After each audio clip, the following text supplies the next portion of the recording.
Let we march, let we march, let we march. Barbados! Time for people get up and make a organize. Time to wake Now up. them come from country and town. Kick down Jericho wall. Opposition fall in line. Politicians run and ball. One by one, brick by brick, they crumble and fall.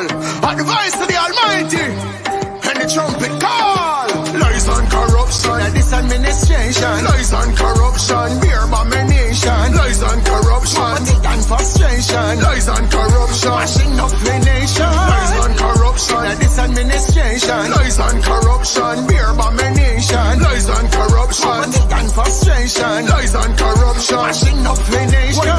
Vaccine scam, can't left the memory. Trident tidy won't be mandatory. Now you pin it, change your mouth on the elderly. Make me feel vote, then treat you like enemy. Let we march, let we march, let we march.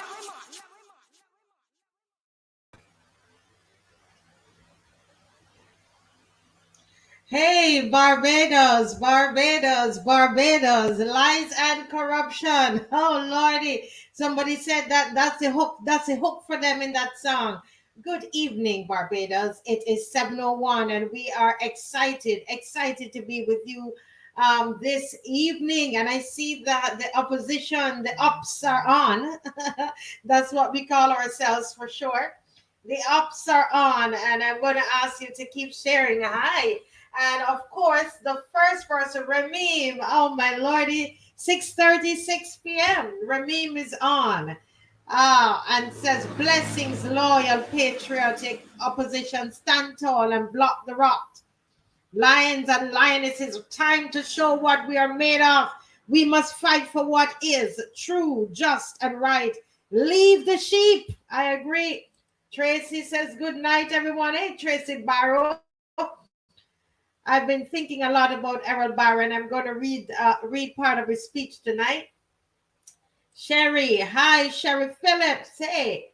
CG, hi, good night, good night, good night. And Audrey, hey, Merlene is on. Hi, good night, Merlene. Natasha is on. Business and finance. I tell you, we probably need this person's skills in Barbados. Hey, good night, G. Good night, good night, good night, good night, good night. Listen, I wanted to share up the thing, man. Share up the thing and let us just rock to the beat of this song one more time. Let's rock to the beat of this one more time, guys. Let we march, let we march, let we march. Barbados! Time for people get up and make a organize. Time to wake Now up. them come from country and town. Kick down Jericho wall. Opposition fall in line. Politicians run and ball. One by one, brick by brick, they crumble and fall. At the voice of the Almighty, and the trumpet call. Lies and corruption at this administration. Lies and corruption, beer abomination. Lies and corruption, poverty and frustration. Lies and corruption, mashing up the nation. Lies and corruption at this administration. Lies and corruption, beer abomination. Lies and corruption, poverty and frustration. Lies and corruption, mashing up the nation. Vaccine scam, can't left the memory. Trident tidy won't be mandatory. Now you pin it, change your mouth on the elderly. Make me feel vote, then treat you like enemy. Let we march, let we march, let we march.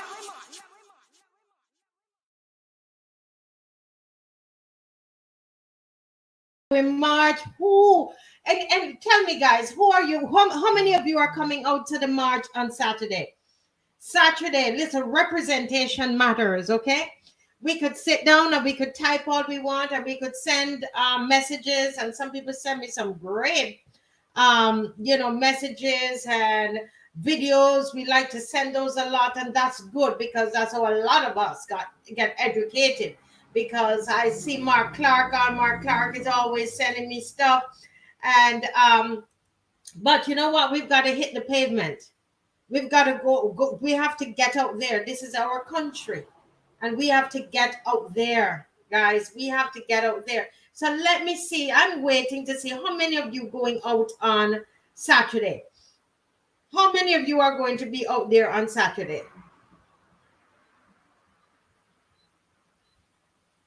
CG says that they'll be there. Yes. Yes, Mark. Only two persons going to be there on Saturday. Hand pink waving, Natasha. Yes, Natasha C. Natasha C. There's a Natasha Hope, and there's a Natasha C. Natasha C says, yeah. Yes, I love that. I love that line. I love the line that says, opposition fall in line. And I wonder who is saying that line. I wonder who was in the studio doing that part of the song. Opposition fall in line. Whose voice is that? All right, all right. Who is coming out? Who is coming out? Okay, okay. Listen, guys, you need to be inviting people. I'm inviting every time I speak with someone, I'm inviting them. If someone calls me on the phone, I'm inviting them to come out to the march. So at work, invite people. People have never come before. Let them know there's nothing, nobody's gonna do anything. You've been going every week, right? This is March number 5. And nothing has happened to anybody. The fear is in our head. There's nothing, and the sun is no problem. Just bringing up water, and we supply you with water. And this time around, guess what, guys? We're going to be doing some chanting. All right, some chants. This song is going to be played on the truck, and it's going to be performed live on the truck by the artist who perform it, who's a lyrical. He's going to be on. Thelma, thank you so much, Thelma and Mystic. Audrey saying she's gonna be there. This is our 4th. Audrey, guess what we want to do, Audrey? We want to make it a little more interactive. Okay, so we're going to have get the audience, not the audience, but the opposition, repeating chants and repeating and to make it a bit more exciting. Yeah. Yes, and of course Caswell and Kimar will be there as well. Yes, yes, yes, yes. Merlin says that she comes with her son. Please come and say hi. God willing, I'll be there as well. Yes, good night, Rocky. Good night, Rocky Rock. Good night, Rocky Rock. Rocky Rock, thank you for joining. Zashe, yes, Zashe. Zashe, we will be there again. Please come and say hello. This is so important, and I want you to know something, that nobody on the show, on this panel, is nothing about hating the government. It is it's so important that there is an opposition. Can you imagine if there was an opposition if there was even one opposition in Parliament or even in the Senate? A lot of the bills that have been passed so quickly, bills are passing so quickly because they're all singing from the same sankey. If you had people in there who are going to question them and cause them to go back and look at the bill and to change things and etc., etc., if you had that in place, we would not we probably wouldn't even need a show. We wouldn't need a show. You know what I mean? But we need this show. We need this show and programs like Brass Tacks and other, Bongo Lights and Lumumba and the Fred Corbins, and we need them all, right? We need Emmanuel. We need all of these shows because, guys, there's no opposition, and that's a very, very serious thing. It's a very, very serious thing. I told you on the show already, when I recognized that Barbados was going to go another 4 years without opposition, I cried. I cried tears. Not because my favorite party wasn't in power, but because when I thought about the country and the negative impact of that on the country, that really, really hurt my heart. And so that is why we come on here, guys. And that's why we're on here, right? That's why we're on here. That's why we come on every night or the night 4 nights a week, and we get educated, because unless we get educated, we can't do what we need to do. You see, without the education, yes, without the education, we're not able to do what we need to do. Correct. Apostle Canterbury, I'm hoping to be on as soon as he's able to. I've given him an open invitation to be on. Hi, Valerie. Hi, Valerie. Good to see you. Good to see you. Yes. You know, so we have to, this is important. So Saturday is important. Saturday is important. Don't you say, well, I went there already. No, no, no, no, no. The Montgomery bus, that protest, it took 13 months. 13 months. You've only walked five times. This is only your fifth time walking, you know. And this is a protest with what's her name on the bus. Why can't I remember her name now? Yeah, on the bus. Yeah. So listen, guys, we see all the privileges that they have in the US. They're able to know to ride the bus and to be able to sit beside whoever they want to sit beside because of Rosa Parks, right? And that, from the time Rosa Parks sat on the bus and would not yield, would not give up her seat on the bus, till now, up until the time when they got what they wanted, was 13 months. Was 13 months. So we can't give up yet. The people of Jericho, yes, they walk around those walls of Jericho, and they walked around 7 times. Can you imagine? By the 6th time, they probably start to complain and saying, Caswell, I tired. Caswell, I can't go. I feel like an idiot. I go out there and nobody's out there. We don't have enough people. Caswell, I can't do it. Caswell. That's how they were complaining with to Joshua. They can't do it. Why we walking? Nothing is happening. This won't make any sense. How do you go to war and you're just walking around, you know, and all of that? No, no, no, no, no. No, it takes time. It takes time. And as I see the general setting himself to come in, I want to read a little bit from the speech by right, somebody here is educating me. Thank you, V Hoy, saying Rosa Parks. You said Claudette Colvin. Claudette Colvin, okay, was the first person who sat on the bus and refused to stand up. Rosa Parks came after. So here we go again. So it took some time, folks. It took time.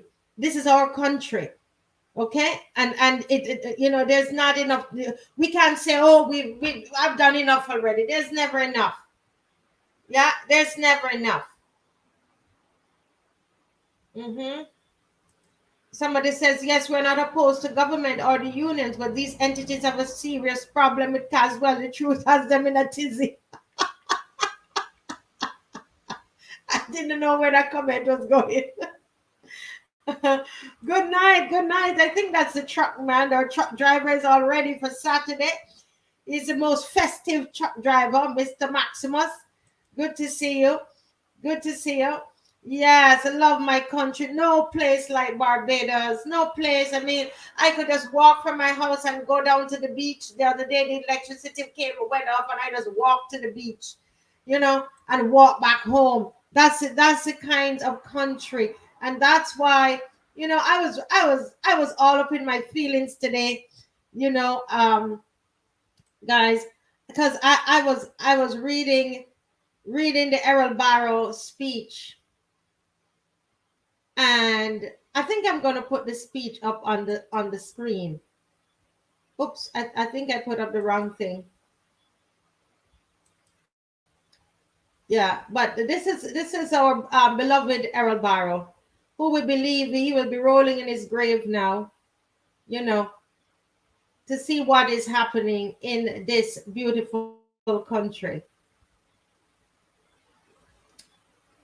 And I want to just read a little bit of the speech that he made on May the 13th, 1986, the mirror image speech. Someone told me that this was done in St. Philip. I don't know exactly where. Somebody said it was it was there in Independence Square, before it was Independence Square. but someone said that they were in St. Philip when this speech was given. And the speech it's very moving, and I just throughout this evening I would just read a few parts of it, a little bit of it, so we can just reflect. He says, I want to know, what kind of mirror image do you have of yourself? Do you really like yourselves?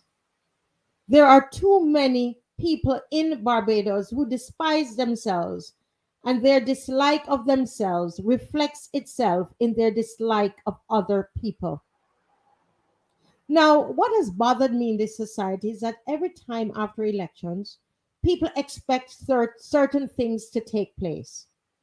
And although the law says that he that giveth is as much guilty of bribery and corruption under the Corrupt Practices Act as he that receiveth, we know that even on polling day, people were given envelopes with $100 bills in them. So, what kind of mirror image would you have of yourself? If there are corrupt ministers in Barbados tonight, you have made them corrupt. I'm not trying to make excuses for you, but I realize what has happened in this society. I look around and I see people who have not done an honest day's work in their whole lives, driving around in MPs' cars, having an ostentatious standard of living, unlike my poor families in St. John, who the welfare officer gives $50 to feed a family of 10 for a whole week. What kind of mirror image can you have of yourself? You so much despair of this society that your greatest ambition is to try to prove to the people of the United States consulate that you're only going up to visit your family.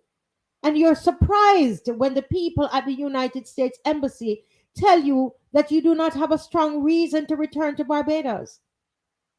And you are the only person dishonest enough with yourself to realize that you do not have a strong reason to return to Barbados, because Barbados has nothing to offer you. You're not being honest with yourself. But you tell the man down there, oh, yes, I'm returning. He says, when I went to Mexico, I had to make a decision and I returned. I had a strong reason. My reason is that I did not want to see my country go down the drain. But you are not in politics and you don't have a strong reason. Your ambition in life is to try and get away from this country. And we call ourselves an independent nation when all we want to do is to go and scrub somebody's floors and run somebody's elevator, or work in somebody's store, or drive somebody's taxi in a country where you're catching a royal when the winter set in. What kind of mirror image do you have of yourself? You know, this makes me makes me very emotional. Makes me very emotional. I see General there, and I'm bringing him in. Good night, sir. I hope you were able to hear that. Yeah, good night. I did hear it, and this is not the first time I'm hearing it. And it applies today as when he said it. Because the last elections, people were still giving out $100. People are still trying to get to the States.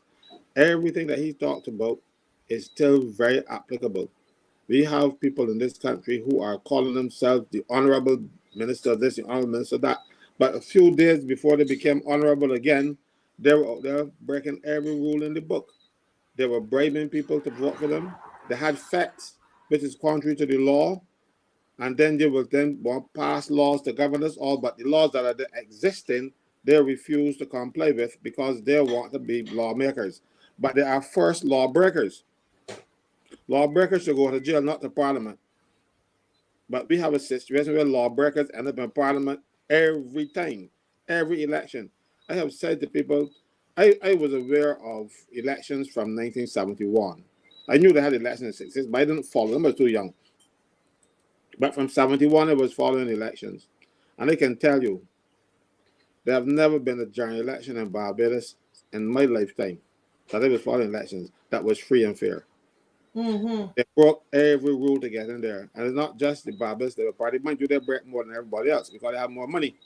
Mm-hmm. And they put up these big stages and do not account for them because you have to declare that you spent less than $10 or less per elector. And they would file these things in the electoral office. And I go through them. I actually went one time and they went to the registration department, the bed they are kept. Mm-hmm. And I paid my $3 to get some copies of them.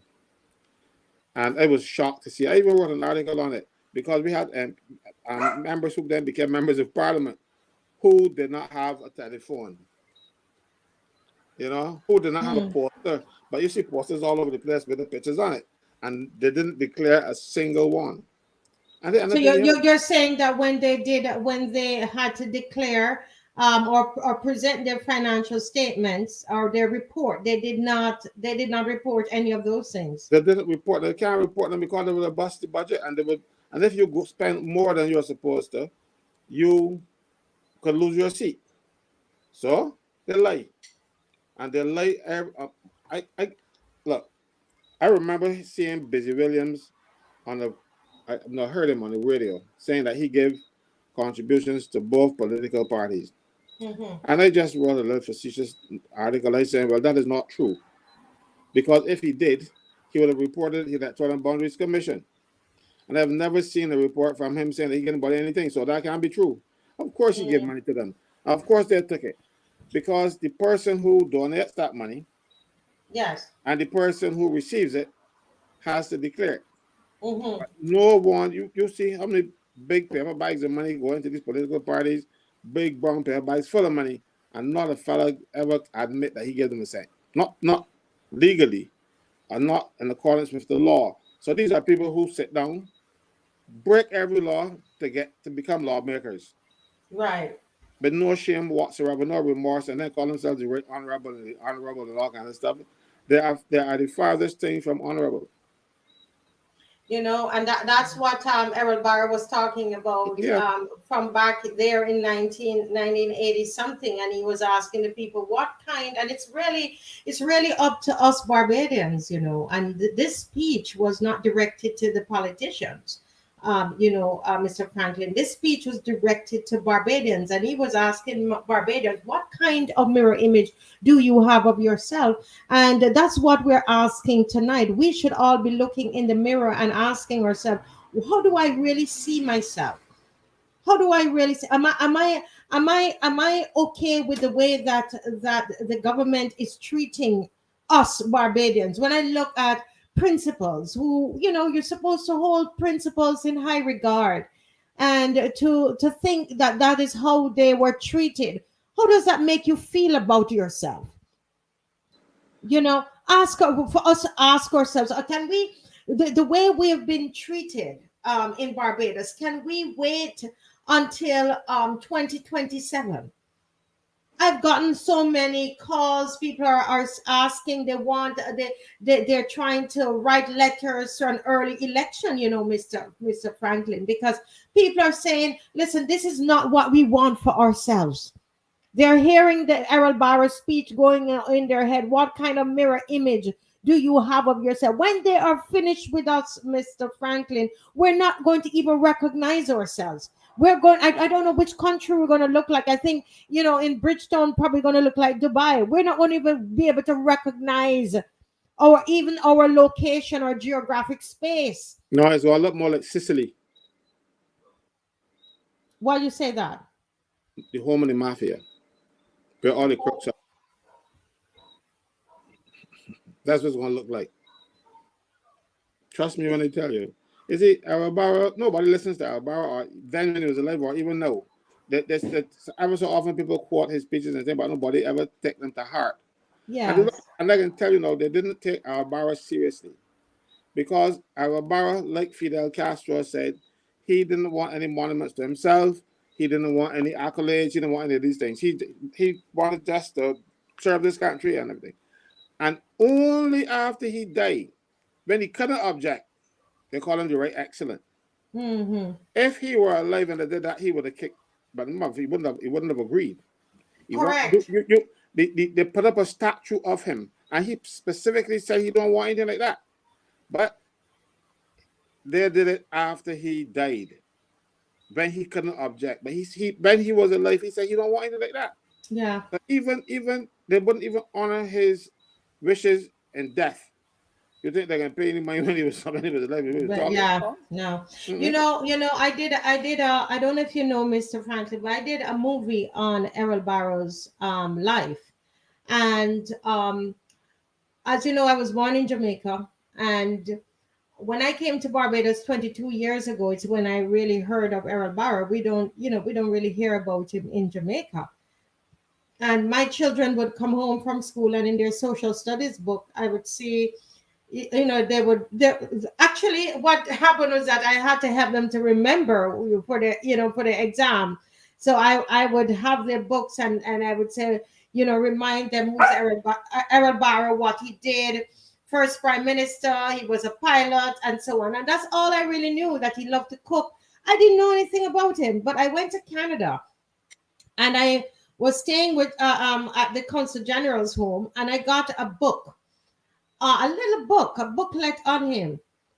And Mr. Franklin, I stayed up and I read that book cover to cover. And when I was finished reading the book, I started crying. And what I did, I wiped my eyes and I read the book again. This is how much this man you see on the screen here, his life impacted me. As someone who was a naturalized citizen of Barbados, I was moved to tears by this man's life, his life of service. And it is out of me reading that book that I came back to Barbados, and I said to my husband, I want to do a film on Errol Barrow. That's how the whole thing came about, because I was touched by his life. The editor was from Brazil, and we flew him into Barbados, and he was editing the movie. And one Sunday, we went by him. He was staying somewhere in St. James, and he said, Marcia, this movie is so touching for me. He said, editing this man's movie is causing me to ask myself, what am I doing with my life? What am I doing? And I said to myself, I wonder if Barbadians recognize the kind of man that we had among us. Just like what you're saying, Mr. Franklin. We don't recognize this. I thought Michael Manley was great. But when I read about Errol Barrow, his humility, Barrow, so many stories I read in that book. And when I interviewed people, they would tell me, there was a time, and I'm sure you know them all, Mr. Franklin, there was a time when Barrow told the MPs and all of them in Parliament, he said, nobody else is flying first class. And not even him, he flew economy at some points. He did. I remember there I was an immigration officer, and he was now leading the opposition. And I'm not going to call the other MP that was with him. They traveled, and they were walking through the customs. Well, I checked them in, because when I saw him in the line, Barrow stood up in the line, and he walked up to the front, people, and got his Barrow, and he stayed in the line. And when I saw him in the line, I left my booth and I went over to him, and I said, sir, can I? And I took the document from him, and I thanked him and let him go on his way. It was around about lunchtime for me, and I was going over to the shop to get something to eat. And he went and he took his bags from the thing, and the other MP was with him, another DLP MP. And the MP walked past customs, and Barrow shouted at him by name and said, put your bags in! And make him open his bags in front of the customs officer. And Barrow opened his. Yes. No customs officer would have told Barrow, open your bags. But Barrow put them there and opened them for everybody to see. And as a matter of fact, the officers then told me that whenever he comes through, he has the things that he has to declare, and he has the duty worked out to the cent, and he has the money there to pay them. That was the measure of the man, because he was Errol Barrow. He set the example. You know, I remember we didn't have a lot of contact because he wasn't a Democrat Party member or supporter. The first time I ever thought at the meetings was on Sunday, but you know, and we were so we, with a group of us, he was talking, and to show you, you know, they asked him, "How you're no longer prime minister? How you feel about that?" He said, "Things happen. The country is in good hands," and he then said to us, you know, Burnham asked him. He said, "But Errol, how can a sitting prime minister lose an election? I don't understand that." He said, "How can a sitting?" Burnham asked him, "How can a sitting prime minister lose an election? I cannot understand that." Barrow could have won every election that he did what Burnham did, but no, Barrow was fair and honest, and he set the example. He lost the election, and he voted gracefully. Yes. And then he said he's going to go and recharge his batteries. He went somewhere for a little while, and he came back. But no, we have people who do everything wrong to win an election in Barbados because the country is supposed to make something of them. Mm-hmm. They don't give to the country anymore. You know, people like Barrow could have made a much better living as the lawyer, Errol Barrow, and he was a good lawyer, very good lawyer too, and smart. But he chose to help this country, to run this country, to introduce us to modern day. Mm-hmm. Rather than and then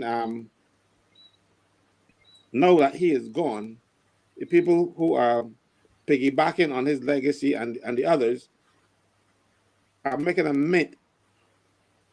He didn't die. He didn't die rich, you know. Correct. That's the thing. He died a pauper. And also Grantley Adams, because I can tell you, I know that for a fact. Grantley Adams died.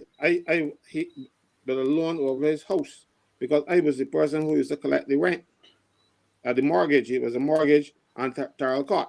I worked for the public trustee in those days and I used to collect that money every quarter.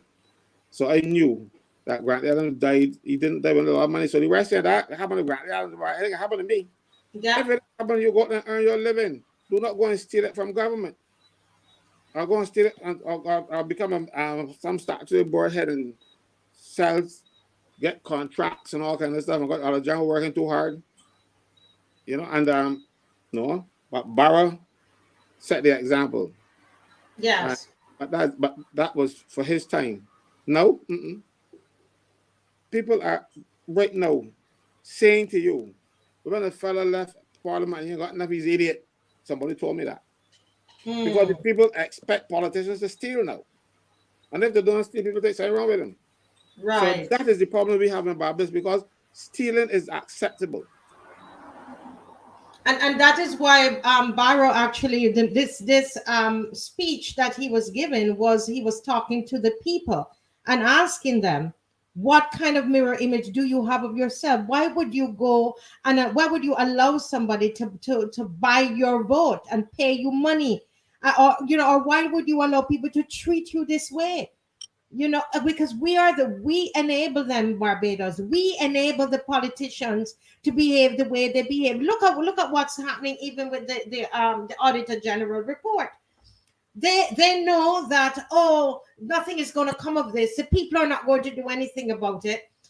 They know in their minds, they tell themselves, Barbadians, well, Barbadians, they don't march.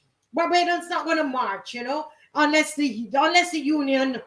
Unless they've worked this down to a science, Mr. Franklin, the politicians, they've worked it down to a science. So our PM she's worked it down to a science, and she understands that. Well, once I have the unions, the people are not going to march. That's what they think. They're going to forget about that. Give them 9 days, and they'll be done with that. That's their image of us. But Barrow is asking what kind of mirror image that you have of yourself.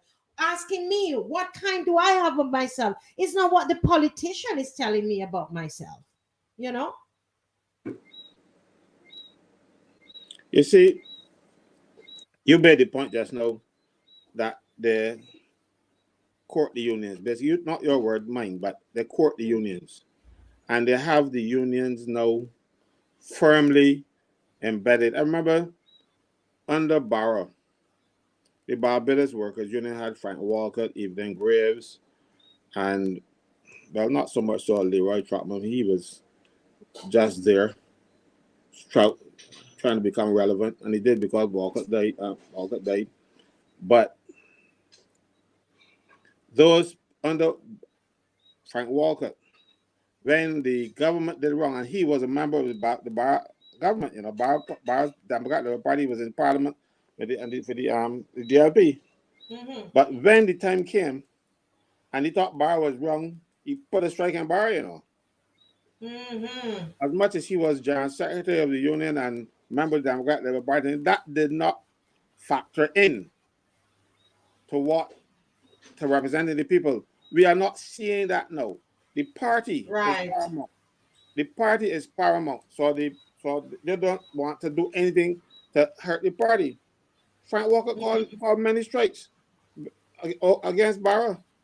The best one that what people might not remember is the Public Order Act, 1970s. That was on the time with the Black Power riots in Trinidad and all through the Caribbean and stuff. And Barrow wanted to keep that kind of behavior away from here, Stokely, Carmichael, and all those people. And Barrow tried to keep them out. He changed the Immigration Act at that point, and he introduced this Public Order Act, which prevented people from marching. You had to get permission from the police and stuff, and you couldn't hold public meetings unless you get police permission.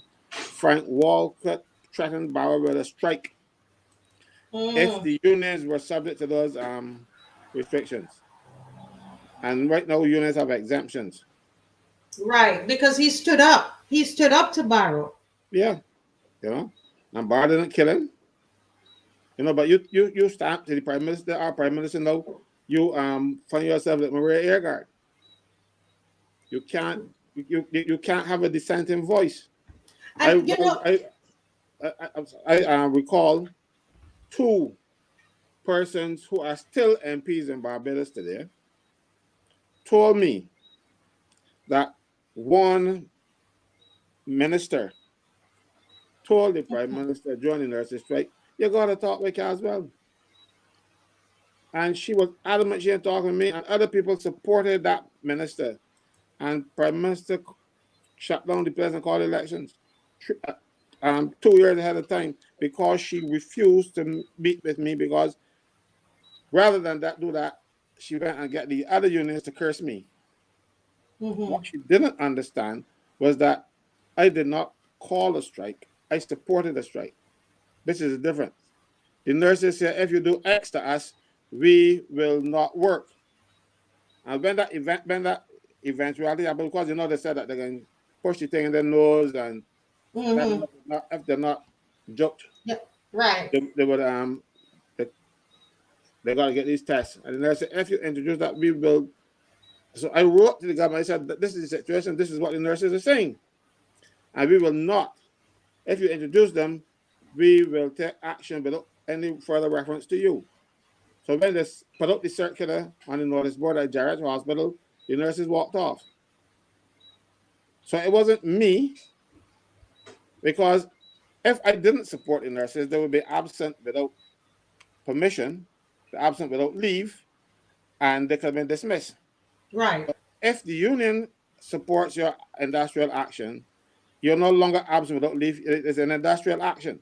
So, and it is a criminal offense for anybody to adversely affect your employment or to dismiss you because of trade union activity.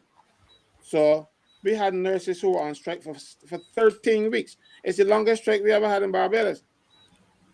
So you really feel that I had that much power that I can order nurses off the job for 13 weeks, and they stayed off for 13 weeks. The union didn't have enough money that they can pay them. But we did. We got some people gave us food stuff and some money and stuff, and we bought so that someone can have a good Christmas, but it was the nurses' decision. Right now, the unions here are not backing their membership for anything. The unions didn't support them with this national insurance thing. As a matter of fact, the general secretary of the union is on the National Insurance Board. When all these things were being discussed at the National Insurance Board, his duty was to come back to the workers, not to keep things secret, because that is not his role. Mm-hmm. It's placed on the National Insurance Board to look out for the best interest of the workers. That's why they're there.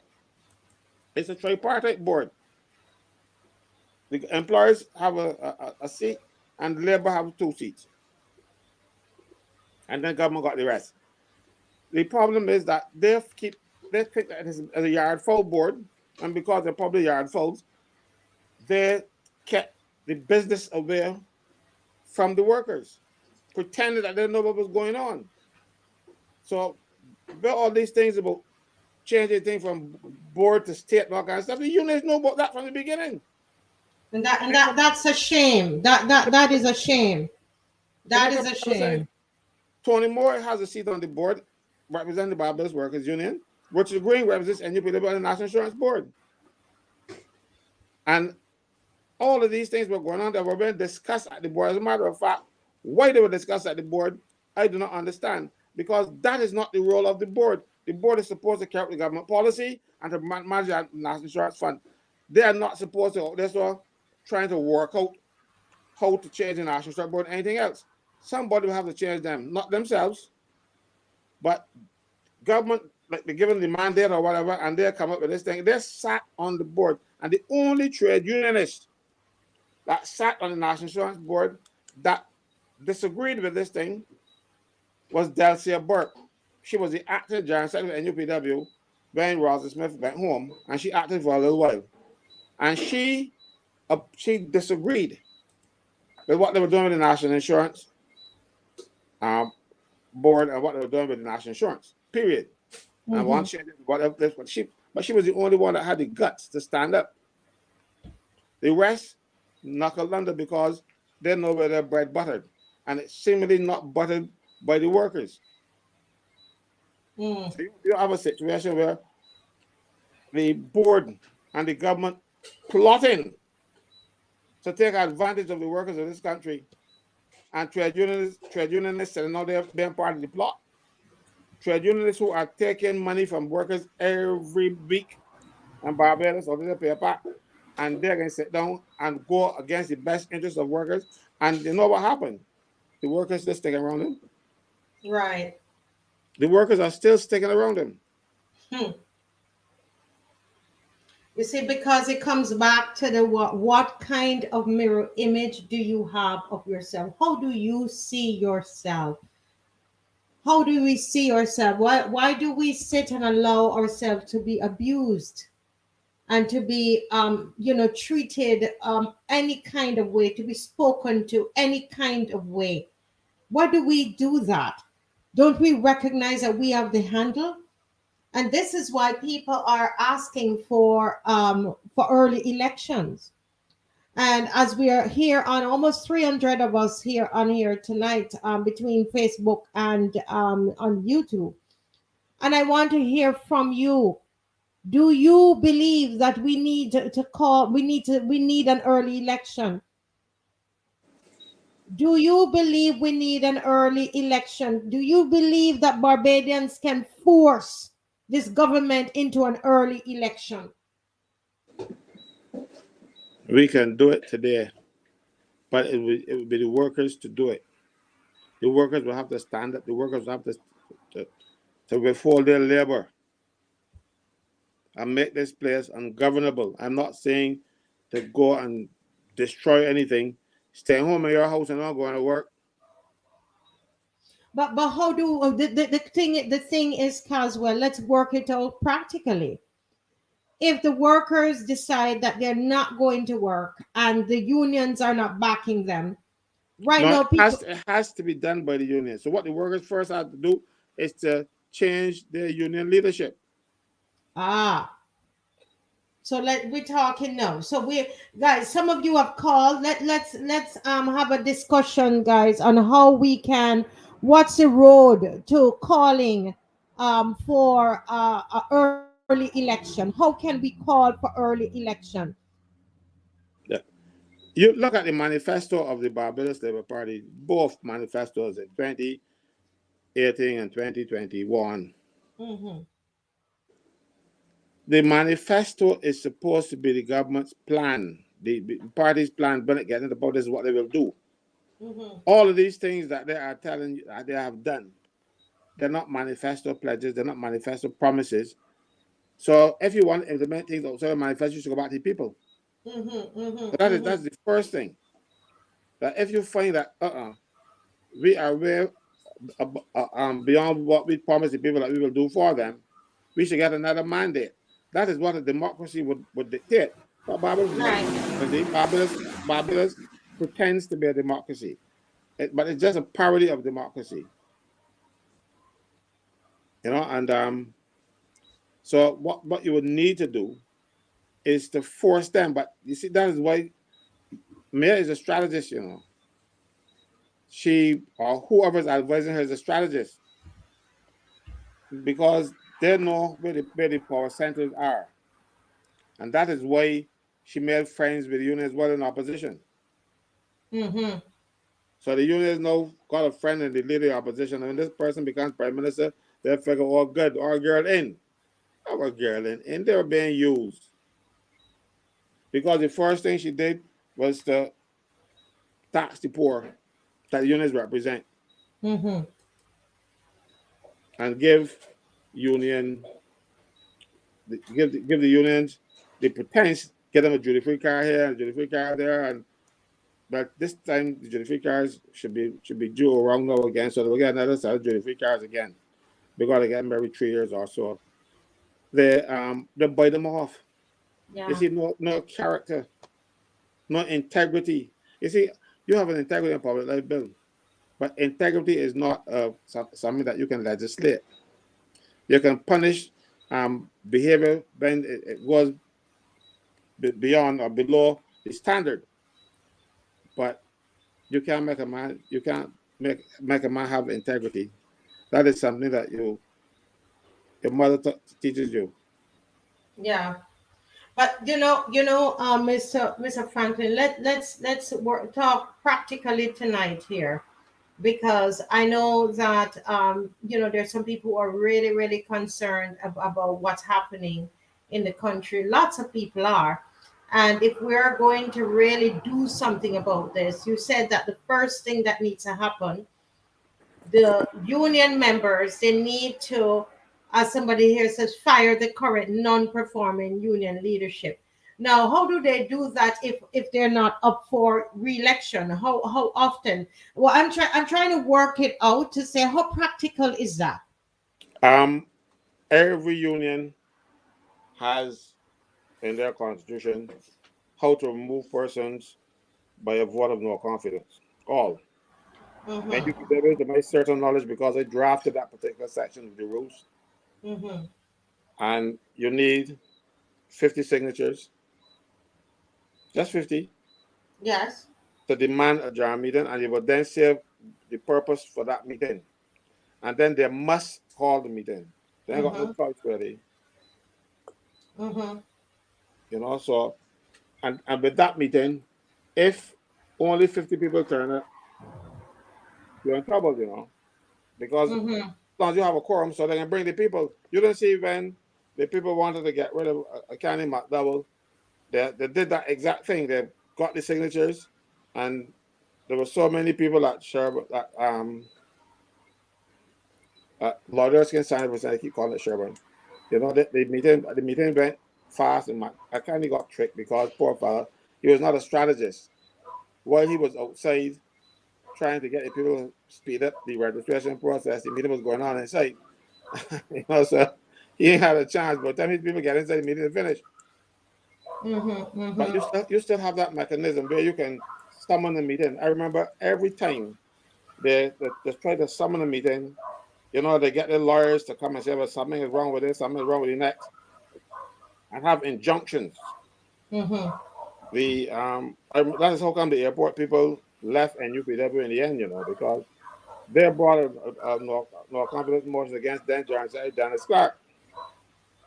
And he threatened them with lawsuit and all kind of stuff and trying to get the pay money ready. And they got letters from lawyers threatening them by the people press ahead. And when they didn't call the meeting, they left. And then they went to the Barbers Workers Union with 100 application forms for membership. The Barbers Workers Union rejected them. Well, someone is saying here that that the only way it's going to happen, because if you're just joining, we're looking practically on there being an early election, because some people are saying that who is going to lead. I think that if we believe that we have no one better than our absentee prime minister, the prime minister who spends more time out of Barbados than inside of Barbados. If we believe out of the 280 somebody people that we can't find, there's nobody in Barbados. Oh my goodness, we have to ask the question, what kind of mirror image do we have of ourselves? But anyway, Natasha C, I don't want to forget what I'm saying. He's saying, I can't see it happening without a great swing of workers moving to the Unity Union.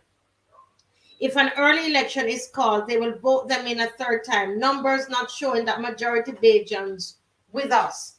So there are 2 points this person is making, that they don't believe that, basically what she's saying, Natasha C is saying, she doesn't believe that the unions are going to vote no confidence in their leaders.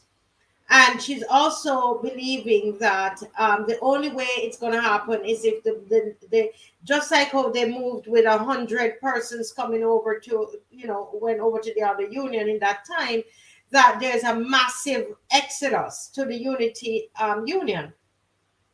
And she's saying even if there's an early election that is going to be called, she believes that the BLP will be in for a third time, because the numbers are not showing that majority Bajans believe the same thing that we do. What are your thoughts about that, Mr. Franklin? I don't agree, because I'll tell you why. The Barbados Labour Party won the last election with 41% of the electorate. That's 41%. That means 59% of the people who were on the voters list did not vote. So that means that more people vote, more people didn't want to support this government than supported them. And they didn't get all 41, they didn't get all 41% of those votes. All didn't go to Barbados Labour Party. So they still has some opposition inside it. It wasn't enough to give anybody a seat, but there was something. So they don't have 30% support in the country. It's just that the people were disillusioned. And this voter apathy thing, that's what we have to get rid of. We have to get people who decide, well, look, who are angry enough to get up and go and vote. And also, the Democratic Labour Party, they were still not ready. And I don't think that they were too up on the idea of having a woman leading them. And so a lot of factors. Them didn't come out and vote. Some of them because they don't want to support the leadership. They feel that their party is not going to win, so they won't waste my time. But almost every Barbados Labour Party member going to vote. But can I ask a question, Mr. Franklin? Can we could it, for me, I don't know if you can correct me, but my view is this: if we could just even vote an opposition, an early election, it might not give us the our favorite party that we believe. I don't know, everybody have their party, but we can't think about that now. I think we need to think about the general good of the country. And what about we vote for an opposition? Does that make sense, Mr. Franklin? No, you don't vote for the opposition. Opposition results from the vote, but everybody should be voted to get government. I know, but you know what And I mean. I said, but for what should be happening, people should be trying to realize that this administration is bad for you, and to remove them from around the necks of Belgians, that they will drown you. You have to get rid of them, and that is the mindset that Belgians have to adopt. They have to look in the mirror, look at themselves, and say, well, "This is who we got leading us." People who will come to you and lie, and then even then, I can understand a fella telling the untruth, right? But then when he finds out that he was wrong, he should come back and say, I made a mistake. These fellas don't come back and say I made a mistake because they knew what they were saying up front was a lie. Just like the problem here I have with the minister responsible for Home Affairs. I spoke to him. I sent him a WhatsApp. I tell her, I have no more respect for you because you went on TV, radio and TV, and you lied about those prison officers. And at the time you were saying what you were saying, you knew or ought to have known it was a lie. He has never come back and said anything, I was mistaken, I was wrong, and so on. To this day, they just make him senior counsel. Country is really scraping the bottom of the barrel when you go and get somebody who, but that reputation, because I still have WhatsApps from him. During that time, I never deleted them.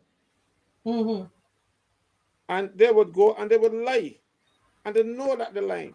If I say something on this program that I turned out to be untrue, the next time I'm going to find out, I come back and say, Marcy, I was wrong, I made a mistake here. They're going to do it, you ain't going to beat me. But they lie. I think I tell people, their default position is lying. They lie first. And they default to lying. So people got to realize, well, look, we want people that my children would aspire to be like. I don't know anybody would want their children to be like any of them. But if anybody in Barbados want their children to be like any of these MPs, that person needs psychiatric help.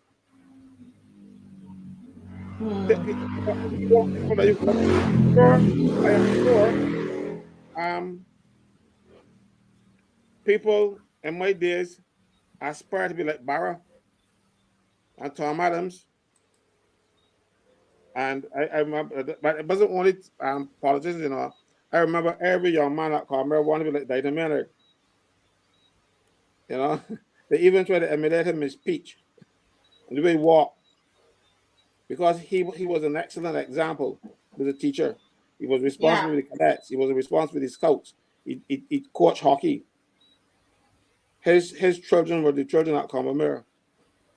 And I've never heard anybody calling him Sir Horace Dyson Maynard or anything like that yet. And he's done more for this country than all the politicians in Parliament today. We're together. So somebody here agreeing with you. We vote for government resulting in an opposition. So I understand that, Sonia. I do understand that. But what I'm saying, I think what I wanted to say really is at a minimum, if we can get some people in there, because we cannot to go through till 2027 with bills are passing week after week. They're going to change this entire country. There's so many things that's going to, it's almost like this is a runaway train and we need to stop this train, right? So the first thing, while we have Sonia's attention, I want to thank her for the donation that she dropped off at my office towards the march. It's greatly appreciated.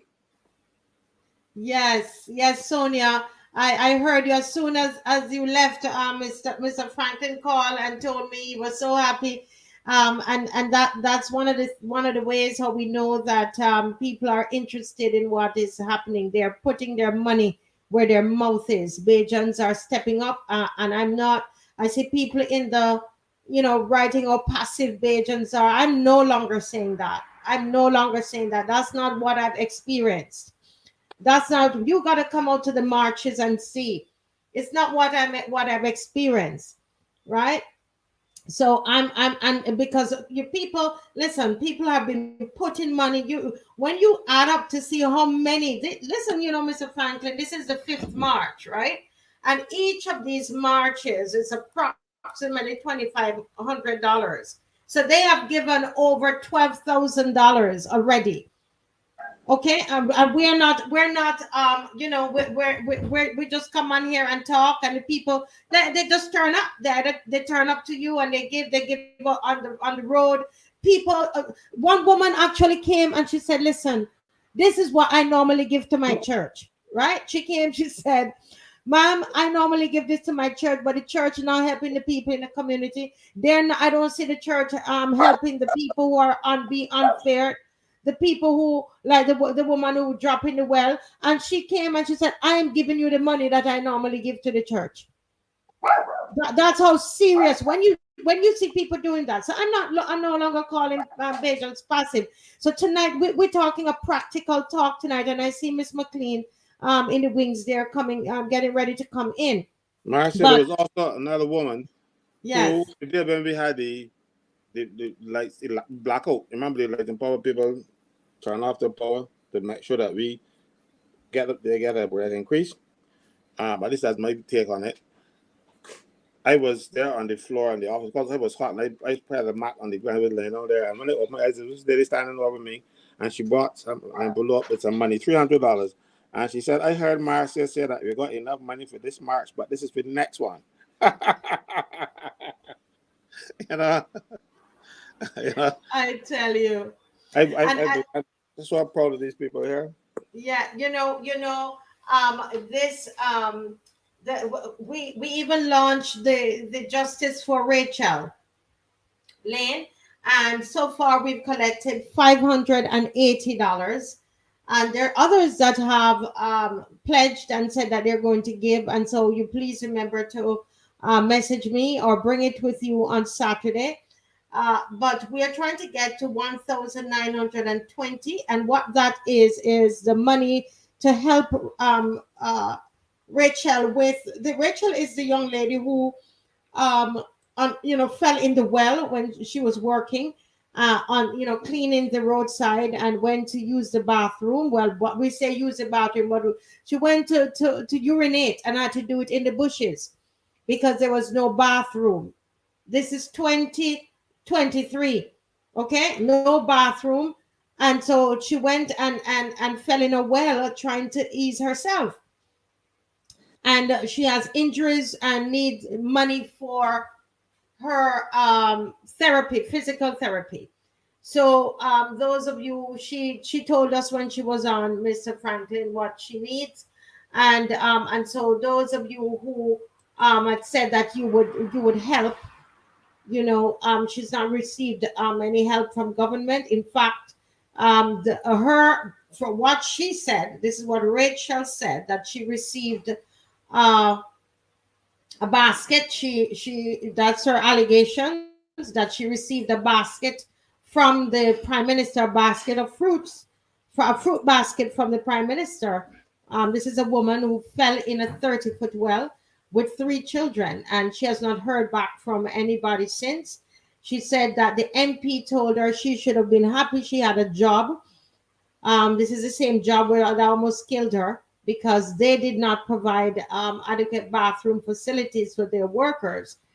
And subsequent to that, the MP gave her $100, like $100, right, to take care of her three children for school. So that's all she's ever received. So what we've been doing, we've been collecting money to help her to get her therapy. I sent off her CV, Mr. Franklin, to someone who had asked for it. Somebody else called yesterday and said that they want to help her with learning, some office procedure, and doing some courses that would bet she could, to better herself and get better skills. So Rachel said she was interested in that, and so that's something that we're going to pursue to see how we can help. Her children are supposed to start tutoring at Caribbean School of Arts and Business tomorrow. I mean, Saturday, actually, the day of the march. They're going to come down and start tutoring, where we're offering free tutoring to the children to bring them up to speed, up to par. And they're also doing some extracurricular activities, dancing, etc. And Michelle, I know through her food bank and through Caswell as well, will be able to help with any, probably any food vouchers, or any, if she comes up short with anything like that. So people are giving, they are giving, and this was a good time to remind persons to send a message. And I'm going to put the number again, Mr. Franklin, on here, that if anybody wants to help Rachel with her physical therapy, so that when she goes to work, she can walk properly on her feet, and her ankle and her and would not be giving her any trouble. So this is a number to call to, we're short 1,340. I know one person can write that check or do that transfer, or two persons can do it. And yes, go. I don't Yes. want to limit them to that. That is the only one of the items that she wants, Yes. But Okay. but she needs more. So we are working toward that goal to do a specific thing, but she needs more because she cannot work right now. She tried her best at working at a gas station thing, but you can't walk 3 or 4 court when you can't walk, and they had to give up that.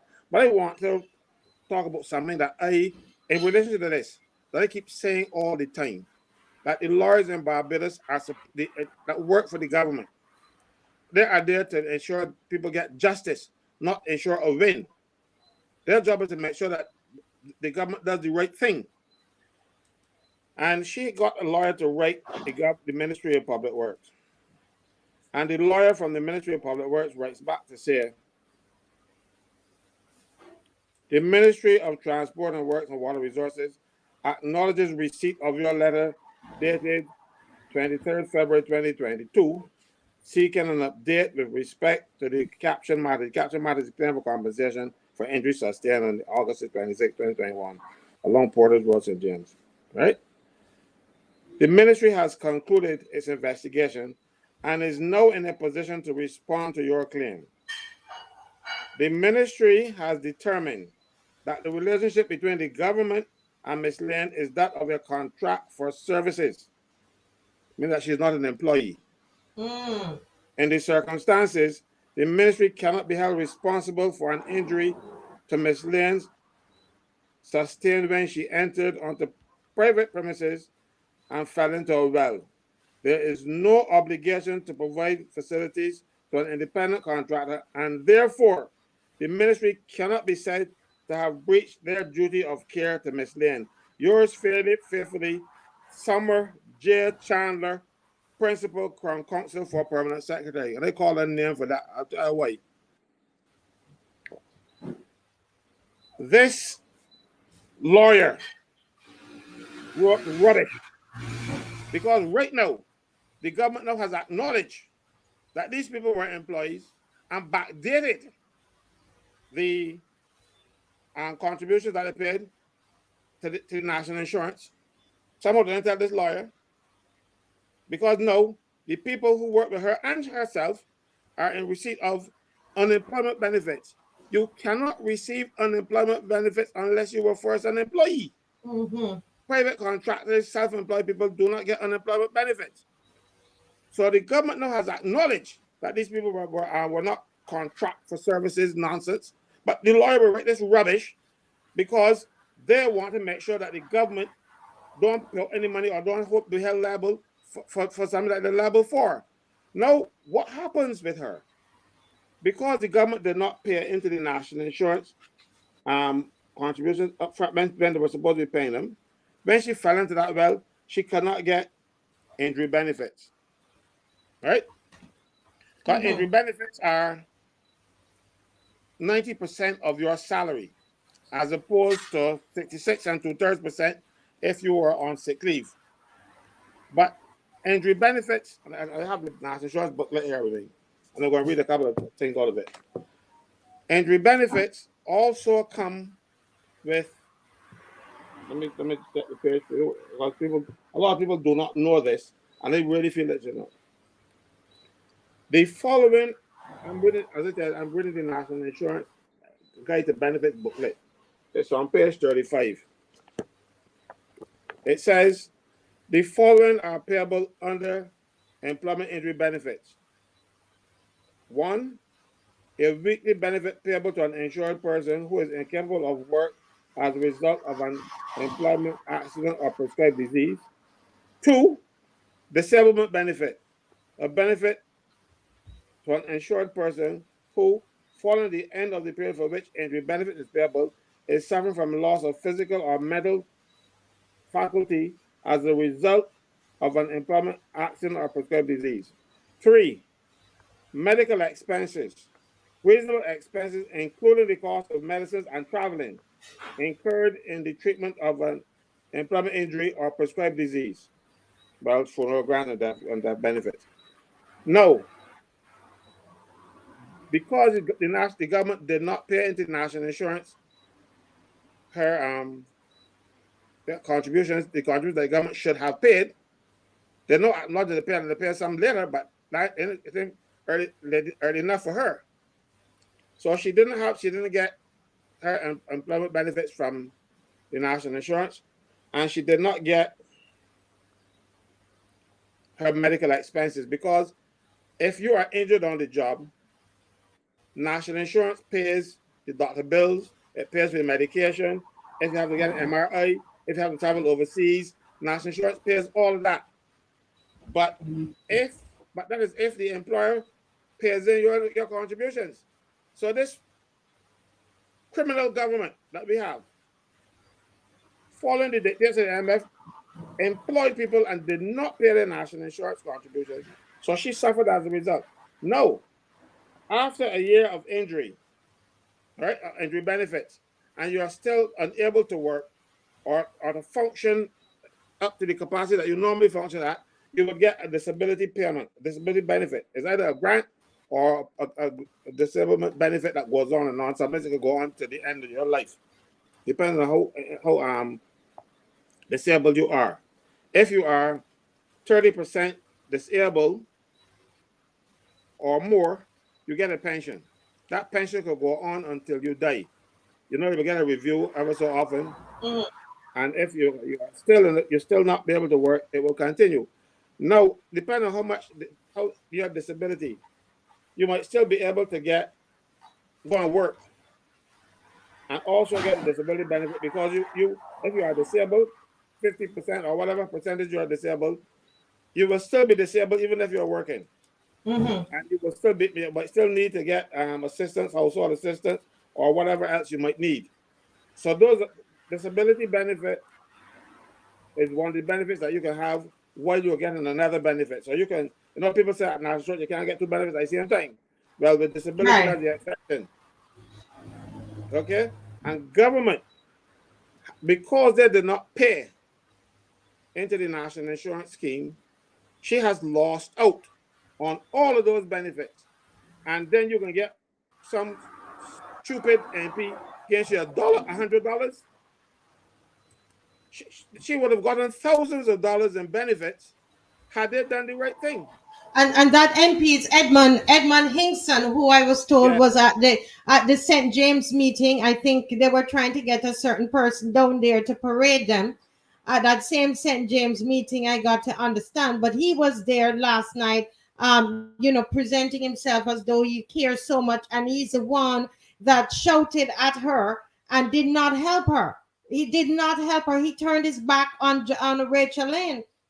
Yeah, I want to know why. Because she dared to consult with Michael Ashley. I don't know, Michael Ashley is a pariah. Mm-hmm. She spoke to Michael Ashley about getting help, and he is angry about that. He could have done it. Why didn't do it? His duty as an MP is to look out for the best interests of his constituents, mm-hmm, not to look for a payday. He's getting paid already from Parliament to look out for them. Yeah. So You know, I have great difficulty. That's why I tell you, these people need to go. I'm not canvassing for any political party or supporting any other candidates or anything like that. I'm just saying that these people's behavior is such that it's so despicable and dishonorable that they should not be in the House of Assembly, in the August chamber. No. and that is why people, thank you, Mr. Stewart, Mr. Franklin. That is why people are calling. You know, people are sitting down trying to figure out how do we get an early election. They need people are asking for an early election. They're fed up. It's not what they bargained for. It's not happening for them, and they want an early election. We have Miss McLean here. Mr. Franklin, you know we're coming back to you, but Miss McLean is here with us this evening, and Miss McLean is going to talk to us a little bit about tourism. And Miss McLean, good evening. I'm sure you heard Hi, us. good evening. Yes, you heard us talking about Rachel Lane, the Yes, lady with three beautiful children. I met them on Saturday who fell in the well, and right. you know, but this is such a sad situation. So we have been raising funds for her, and it's coming along. It's coming along. We still need people to call in, and but it's coming along. But I know you're here to talk about tourism. Yeah, well, let What? me say that I will speak to some of my friends, and I know the work that you do and see how they can support her, because it is really a very sad story. Well, not story, situation, and I Yes. can imagine the difficulty she's experiencing. So I certainly will try to garner some support. For for her, and to help um, assist until I say until, meaning that the government needs to step in and do what it has to do. Well, not until, but I will implore the officials in government to certainly do something. I see Caswell is having a hefty set of water. I know it's really, it's really hot out there. I mean, it It is is. sweltering. But thanks, Marcia. And as I first of all, well, you probably realize that today is the World Tourism Day. This Yes. is something that has been celebrated since 22, I think it's 1980. Um, because you had, I think, about 10 years prior to that, you would have had the United Nations declare, there was um, a set of statutes that would have been passed looking at the whole question of tourism. And that particular thing caused me to probably pause and reflect on what to me has been and continues to be a major I mean, our the linchpin of our economy. Let me put it that way. And I notice you put up the economic impact of travel and tourism in the region. So there are a couple of things. First of all, because we are celebrating World Tourism Day, I want to say to the people who work in tourism in Barbados, a hearty thank you. Especially, we know how trying it was during COVID. A lot of workers, we have significant workers. A lot of them are women, of course, low skilled, positions, semi skilled, and so on. And of course, thankfully, over the years, we have seen some Barbadians make it to the upper echelons of the sector. Not enough, and that's something that we have to guard against. So I wanted to really express my appreciation. I'm sure other Bajans would agree with me that that is important, that we acknowledge them. And I do that for two reasons. One, I would want to say to the management of our tourism sector that hospitality must begin internally. Too often, and Caswell probably as a trade unionist can speak to this, too often we hear of complaints in the sector which makes one wonder whether it is a hospitality industry. So hospitality has to begin at home, so to speak, in the sector. And I believe that management and supervision can do a lot more to recognize and support the contributions of our hotel and other tourism sector workers in a way that, and whether it is compensation, conditions of work, and all of those things, those are things we have to look at. So that's one. The other thing, as I was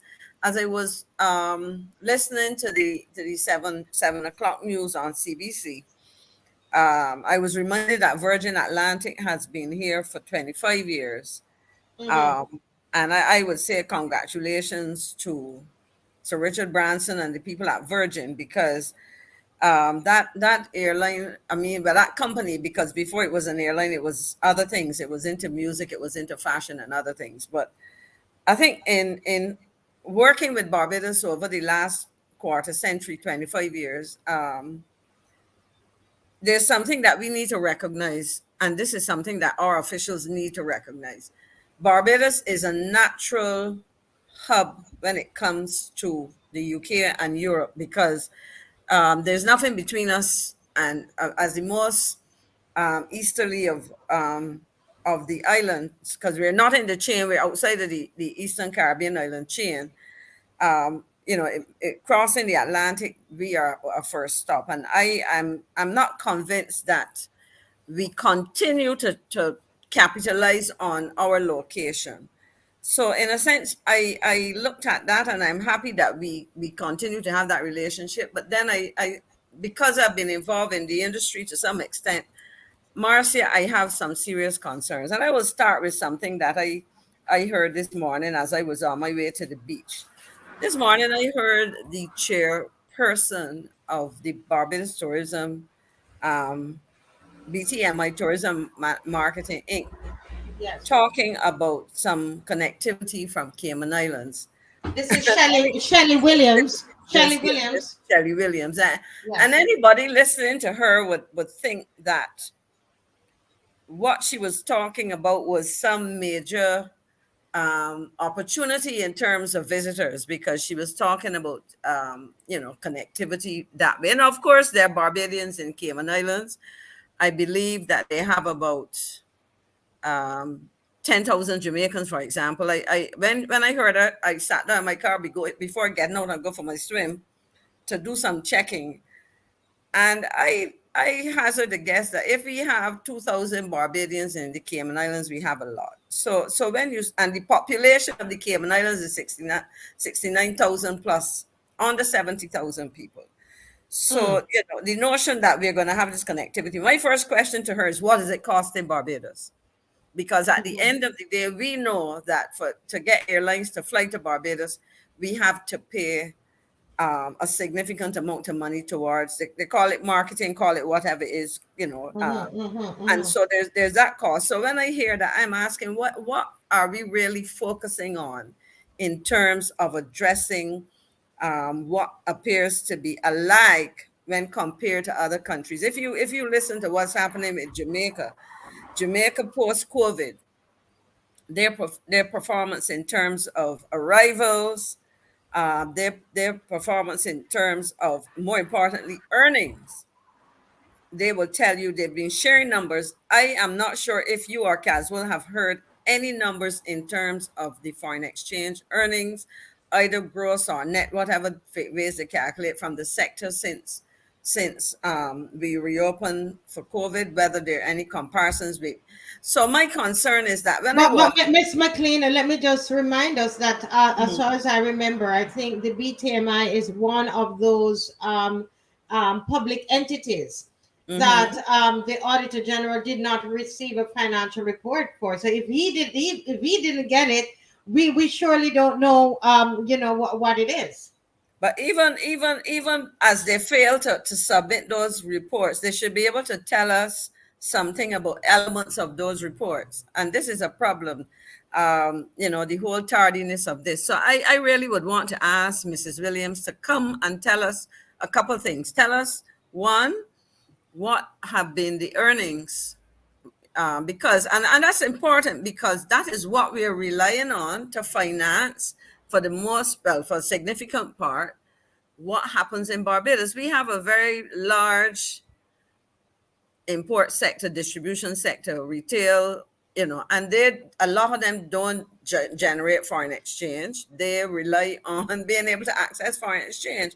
Yes, we know that we borrowed a lot of money, but again, if we have to use that, then that is a serious thing. We have to use it, but we also have to find the foreign exchange to repay it when time comes. So I listened, and I heard that, and I'm not hearing Mrs. Williams speak of some important sectors, and I want to mention two. One is the cruise subsector. And I mentioned that because Marcia, from the time Bridgetown Cruise Terminals was established in the early 90s, I became a director of that company until I had to resign in January 2008. And I would have seen the effort to promote cruise tourism. It was an uphill battle in those days because for some reason tourism officials did not really embrace it in the way that it was, but a lot of work was done. We went out there as a board and as management of the cruise terminal and did a lot of work.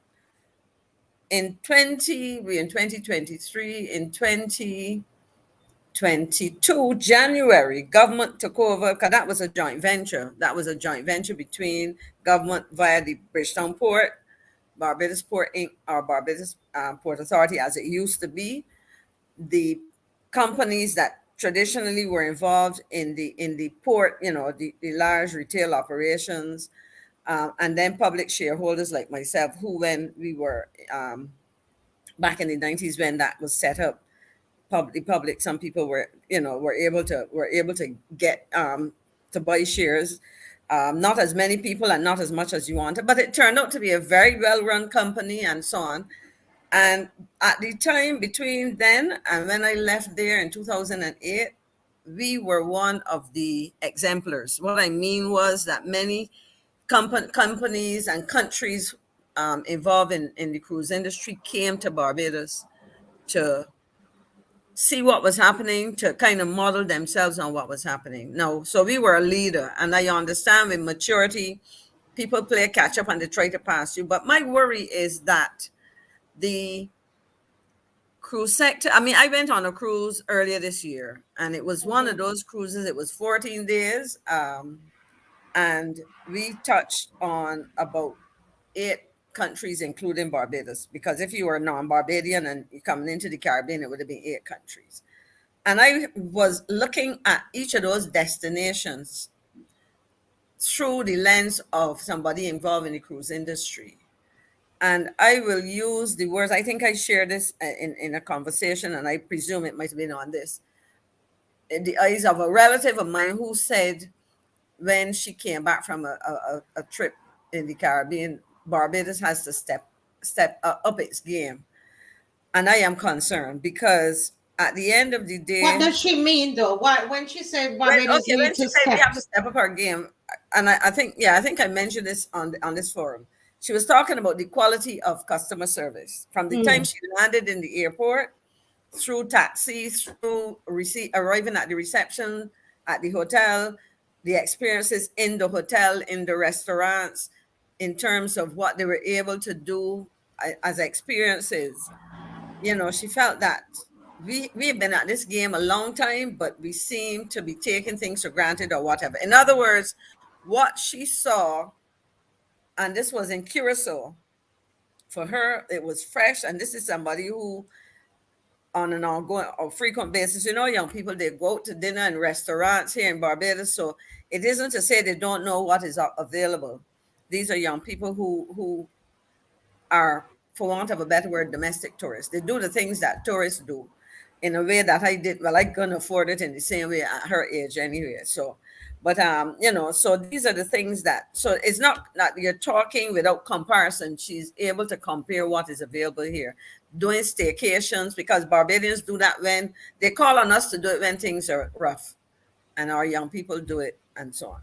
So the whole concern is that when I looked at the cruise sector, I am wondering to what extent have we looked to improve on what we have been offering to our cruise ships and passengers. What new are we adding? And in fact, what has changed since Bridgetown Cruise Terminals ceased to operate the cruise facility and government has taken it over.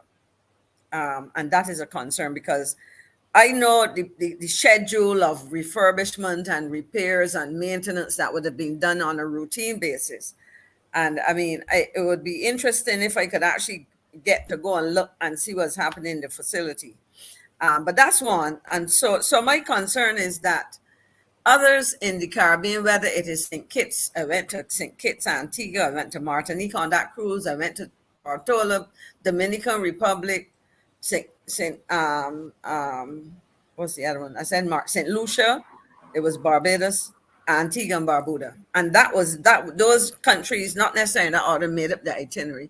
And I can tell you that in almost every one, I mean, I've been to St. Lucia multiple times, theirs was perhaps the one that looked most familiar. Antigua looked very different from what it used to be.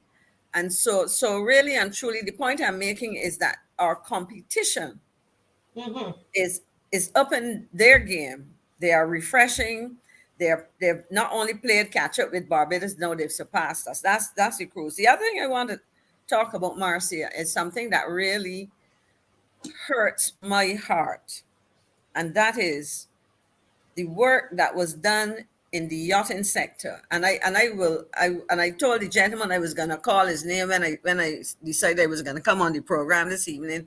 So he's aware, Mr. Peter Gilts, and the former Senator Gilts, who was a Senate colleague of mine, is somebody who has single-handedly, I would say, he began in 2008. He came with a proposal to the then administration, to the government, of which I was a member of the cabinet, and indicated, look, there are significant opportunities in the yachting sector. It is going to be call it a small niche, but it is a highly lucrative niche. And I can tell you that between Barbados, I mean, between 2008 and when we left office in 2018, Mr. Gilts would have worked tirelessly to really build that sector. And I was reading an article, and I just pulled it up while I was sitting in and listening to you and Caswell. But there's an article which I can share with anybody who wants it later on. I was looking to see if I had written down the title of it, but the article referred to it says starting in 2009, a major initiative commenced, and it was like every year something was added. And the unfortunate reality, Mr. Gilts, who would have done that eventually as a consultant to the same BTMI, well, BTA as it was, and then BTMI, would have been jettisoned when the government changed. And if my recollection serves me correct, if I'm correct in my recollection, he was replaced by an Anglican priest on the board and assigned, I presume that person was assigned the responsibility for yachting. Now, I mean, I'm an Anglican and I will not disrespect any of my priests, but I will say to my priests, even when it comes to running the business of the church. Only yesterday I said to a colleague, and we were talking about maintenance of the church, and I make no bones about saying this. I mean, the bishop can hear me say this. He was one of my students in another life, so he probably knows me. I haven't heard me teach him when he was doing stuff in the Faculty of Social Sciences. Perhaps I said to the person, within the context of the church, the priest perhaps need to let the laity who understand maintenance and so on guide them and let them stick to preaching and pastoring and counseling and so on. And I'm very serious. So I do not know why you would, I mean, in the name of partisan politics, you would sacrifice, and I am very firm on this, you would sacrifice a critical subsector of tourism by getting rid of the person who basically brought it to life, nurtured it, and saw it grow, you know, and put somebody like that who has not the, I mean, you know, I guess he could call on his faith in God. We all have faith in God, I trust. I certainly do. And you know, I mean, it was folly. I'm using a word that my son used to love to hear me. I always thought it was a strange word when I use it. It was stupid to do that. And I will say this now, Marcia. I'm telling the Prime Minister tonight, if you have to beg Peter Jilts to come back and assist the BTMI, I would suggest you do that. We lost Petra Roach to Grenada, and we see the consequences of that. And I can tell you that before Barbados could say, "Go on about your business" to Mr. Jilts, islands in the Eastern Caribbean were asking him to work with them. Wow. And I say that because I listed some of the things here because, and there were some images. If I had But before you go on, Miss uh, McLean, somebody's asking about I think we have about three questions. I have one, and then there are two in the chat. Somebody was asking if Barbados should have gone with reaching out to West Africa as a hub, because as we are saying, Grand Cayman is so tiny. I don't know. I don't know what these people but realize what they're saying.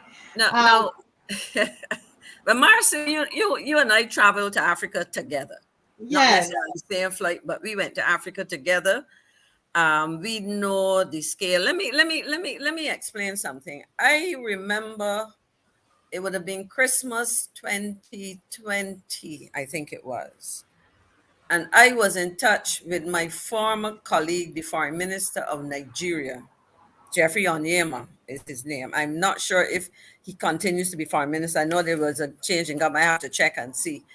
But we exchanged WhatsApp messages, and then I heard and I saw a note come up, "Hello from um, Montego Bay." So I was like, so what I discovered was that he was actually on a holiday. He and his family were in Jamaica, I think, for Christmas, and there was a flight that came from Nigeria. I believe it would have been it was a chartered flight, and I believe it was an airline cost called Peace Air, because I Yes. subsequently got from him. But in fact, interestingly, the owner of Peace Air has the same surname, spelled slightly differently. He's a Mr. Onyema as well.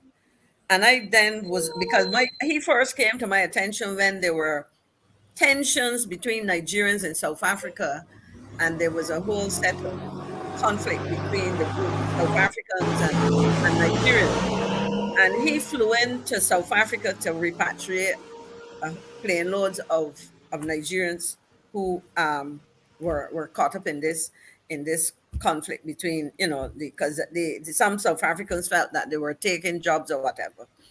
But I also would have followed his airline's development and when it went international. And I remember saying to my former colleague, it would be interesting if we could engage at that level. But of course, I'm talking to him post 2018, so I haven't had no opportunity to explore those things officially. But I say that to point out that recently I heard the Prime Minister of Antigua and Barbuda talking about opportunities and negotiations they are having with the same airline, Peace Air. So my concern is, what have we been doing? And it certainly would make sense. Only on Sunday, I spoke to a colleague, a lady who goes to church with me, who had just returned. A group of them had gone to Ghana. And I said to her, I'm sorry you didn't tell me, because if you did, I could have put you in touch with a Barbadian, if he's there at the moment, a retired pilot, because she told me they had a 5-hour plus drive to Kumasi. And I told her, if you'd spoken to me, I would have told you to fly. It's about 25 minutes because they ran into roadblocks. And by the time they got to the palace of the Ashanti King, it was closed, the bookshop and all. Too late, yeah. It was too late. And then I said to her, there are a whole set of people I could have put you in touch with, and so on. The point is that there is an interest both ways. Beyond the interest, you're talking about West Africa. I'm just going to use two countries. Nigeria has a population of about 280 million people. So even if we took 1% of that 280 million people who had the kind of wherewithal, and it's more than that, because I'll give you some other connections there. Ghana is a much smaller country. It has about 30 million people. I see people have been posting about the challenges that they have with the IMF. And that is real and very concerning. But at the same time, if you follow what is happening in West Africa and in fact across Africa, at the private sector level, there is a lot of development happening, and it is not happening with expatriates coming in and creating opportunities. Are Africans who are homegrown or Africans who were outside of Africa, or Ghanaians, for example, Nigerians, Malawians, you name it, you see stories about them going back home, Zimbabweans and so on, going back home and setting up businesses. The beautiful thing about that is that when you look at West Africa, or when you look at Africa generally, Sub-Saharan Africa, across those countries, well, 54 in all, but Sub-Sahara, I mean, well, I would say across, because even North Africa and whatever, it is where the world's young population is. If you look at what's happening in Italy, for example, COVID really took a toll on their population. But outside of COVID, Italy is a population of very old people. Is an older population. So in a sense, if you could call it a dying population, I mean, unless there is some significant injection, you know, this person, they are Black diasporans and Black Americans, which means that of course is true. They often to visit Mexico, Costa Rica. All of that is very true. What we need to appreciate, and this is something that is also, I mean, there's so much in this. The other thing that I want to respond to what I'm saying on this is that hotels in Barbados need to understand how to deal with all kinds of visitors. You people will some you hear some people, oh, I don't like to deal with Black Americans, they're noisy or whatever. Be noisy too. When I was a student in Louisiana for 2 years, I remember one day a group of Caribbean people got together and we were playing dominoes at the house of a Black American professor, and he had a white friend there, and you could see the person be getting uncomfortable when we start to slam the dominoes and make noise and talking like we arguing according to them, getting all animated. What I'm saying is that there has to be a cultural sensitivity and understanding. And in fact, in terms of Black Americans, in terms of how they spend and what they spend on. And this is exactly true. Let us stick with the Africans as we talk about a hub. I don't know, and only yesterday I reminded somebody of this fact, that when you look at migrants in the US, and you look at the level of the highest educated and highest earners are Nigerians, not Chinese, not Mexicans, are Nigerians. They often, most of them have postgraduate degrees, PhDs, and earning. Now, if we are able to create a hub, now for a Nigerian going home to Nigeria, there may be some options flying from the US, but oftentimes you have to transit Europe. And in order to transit Europe, and you can relate to this, Marcia, when we were trying to get a Ghanaian to the Caribbean, getting a transit visa through Europe is not only costly, it is nigh impossible for a lot of African countries. So if you have professionals, Africans living on the East Coast or anywhere in the US for that matter, and they are able to take, let's say, to come from Miami to Barbados, that's just over 3 hours, let's say 4 hours, and then you leave here and you hit the west coast of Africa in 6 hours. For me to go from here to Ghana right now, if I fly through London, that's almost 9 hours in the air, and then it takes just as much time to get from London to Accra as it would take from me to get from here to Accra. And so the truth is that there's a significant market, even if it is really dealing with transit passengers and so on. And there, as I said, there are lots of professionals of means who will tell you that having gone to Dubai X amount of times, they want to go somewhere else, and they're willing to come to the Caribbean. You know. So, but Miss McLean, thank you for that. There is, I'm gonna share this, document on the screen here, Mm-hmm. and it says the economic impact of travel and tourism in the Caribbean region. An overview of the Caribbean travel and tourism sector pre-COVID-19. Can you explain what we're seeing here? I think basically this is one of these articles that try to show. Well, it really captures this from the one of the main one the world tourism organizations really capture statistics. And basically what they're showing you is the importance or the contribution that it makes. If you, Marcia, if you can enlarge your, go to the plus there, the 100, it may be enlarged a bit. Some people may be able to see better. But what it really is saying is that when you, there are two things in here. When you look at the, right, for example, you can see that it says country economy, right? Number one, in terms of earnings or contribution to the tourism and travel and tourism to the GDP, and how much it contributes to GDP. In the case of the Dominican Republic, it is 14.39 billion, and this, of course, would be US dollars. Cuba would have made in 2019 about $12.16 billion. Come down to Jamaica. Jamaica would have made about $4.59 billion. Barbados would have made $1.63 billion in 2019, according to this report.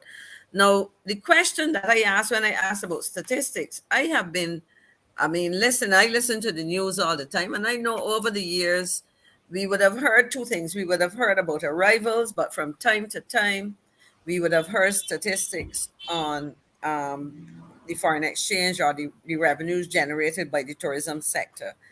I haven't heard that recently, and I would have needed some time to go and search that out.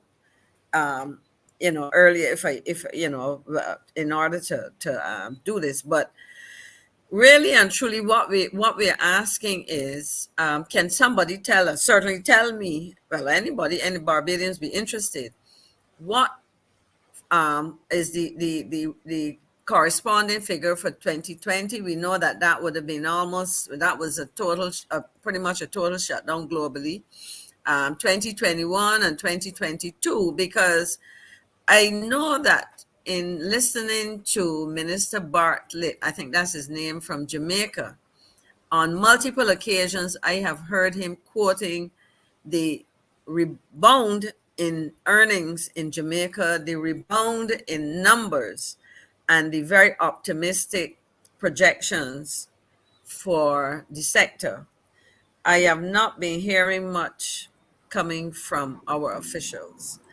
And we can go. I remember Kimar had given a statistic the other night. I didn't write it down when he was speaking. Yeah, he's actually here. He's actually here. Oh yes, so Kimar can perhaps jump in and talk about the earnings from the sector, where we can find them, if we can find them, what he's been able to identify. Because I know he gave a number that went from $1 billion or something to something substantially lower than that.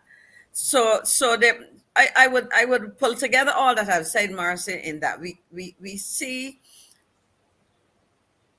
as we celebrate this World Tourism Day, that tourism continues to be what I call the linchpin of our economy. What we are not seeing is any sound information as to how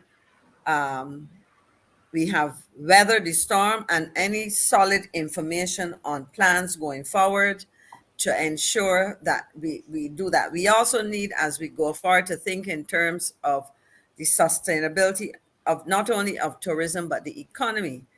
And therefore, we need to also see what is being done to better link it. We hear this for all my life, I've been hearing it. There needs to be better linkage between other sectors, agriculture, manufacturing, whether it is, whatever the nature, whether it's light manufacturing, things like furniture or furnishings, etc. But we need to hear more. I am not convinced that what we are hearing is enough to make Barbadians feel comfortable that we have recovered well so far and that we will do a lot more. I noted today that I heard it was the former Minister of Tourism, Kerry Simmons, who is now, I think he's called Senior Minister for the Productive Sector, whatever that may be. But I would call on him as the minister who removed Peter Jilts, or who was in the ministry at the time that Peter Jilts was no longer deemed, or was deemed persona non grata, let me put it that way, in tourism. He was the person who was in charge at the time.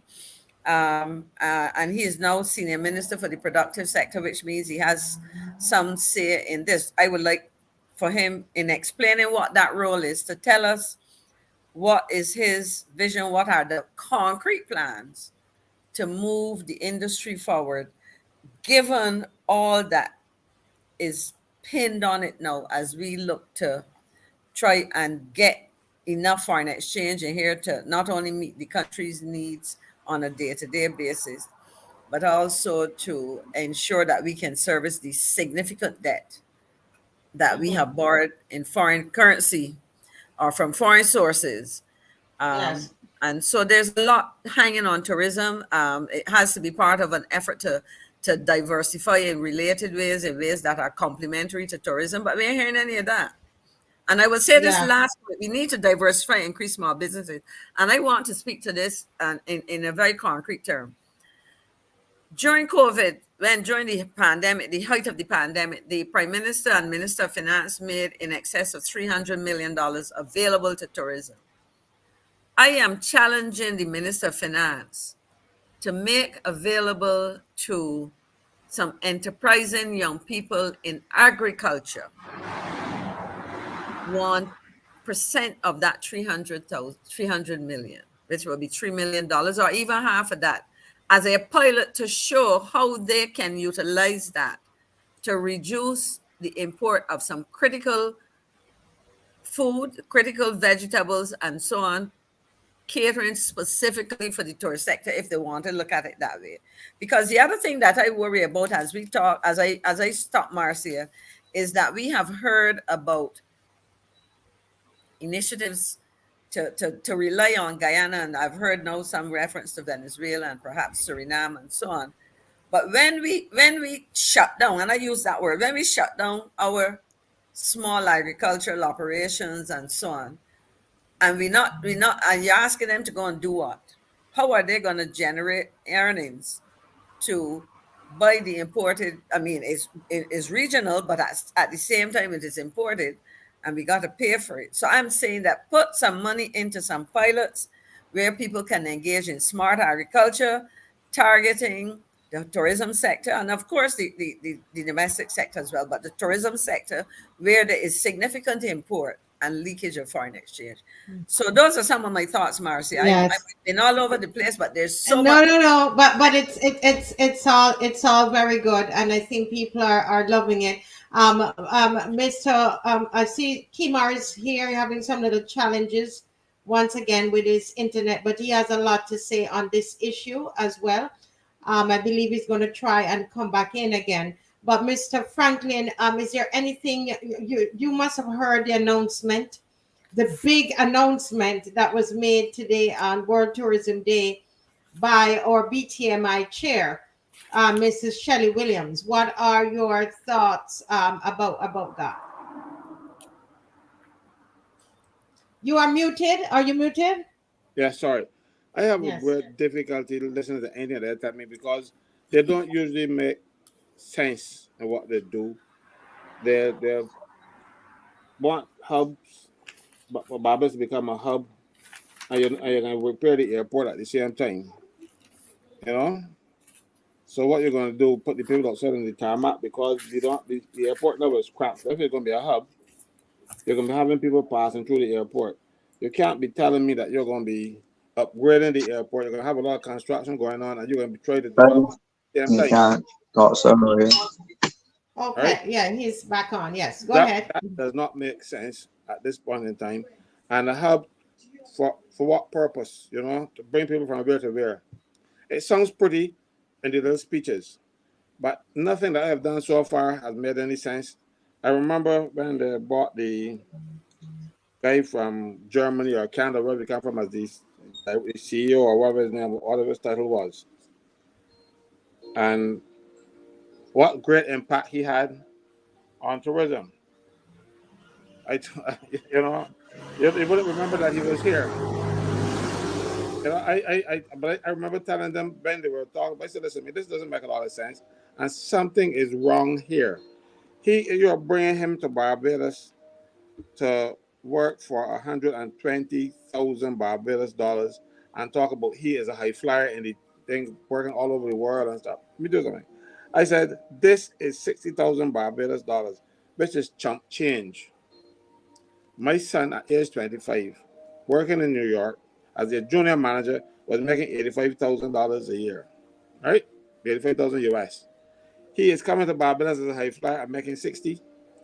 So I said from then, something is wrong. My son called me and said, "Dad, how you could tell him how much money he make, you know?" Because his friends saw it on YouTube. I told him. But he, we go there and we bring people who don't know what they're talking about. Oh, I'm asking before I forget.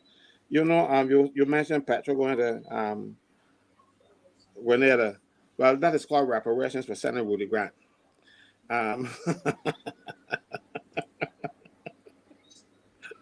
You know, so you had to give back Grenada something, man. You know, but seriously. Oh boy, I mean, I see. Poor Kimar is trying to Get I it. know, trying to. Oh Lord, he's having a tough time. I want him to get it. But Kim, Yes. I can start talking fast before. Hi, Kimar. Kimar. Yes, yes, Yeah, start talking fast before they yes, yes. pull Good you night. up. Good night, Kimar. We're here waiting on you. So, Kimar, good. Yeah, You man. said They treated me really, really rough tonight. You might not. They let me get on a second tonight at all, at all. That must be deliberate.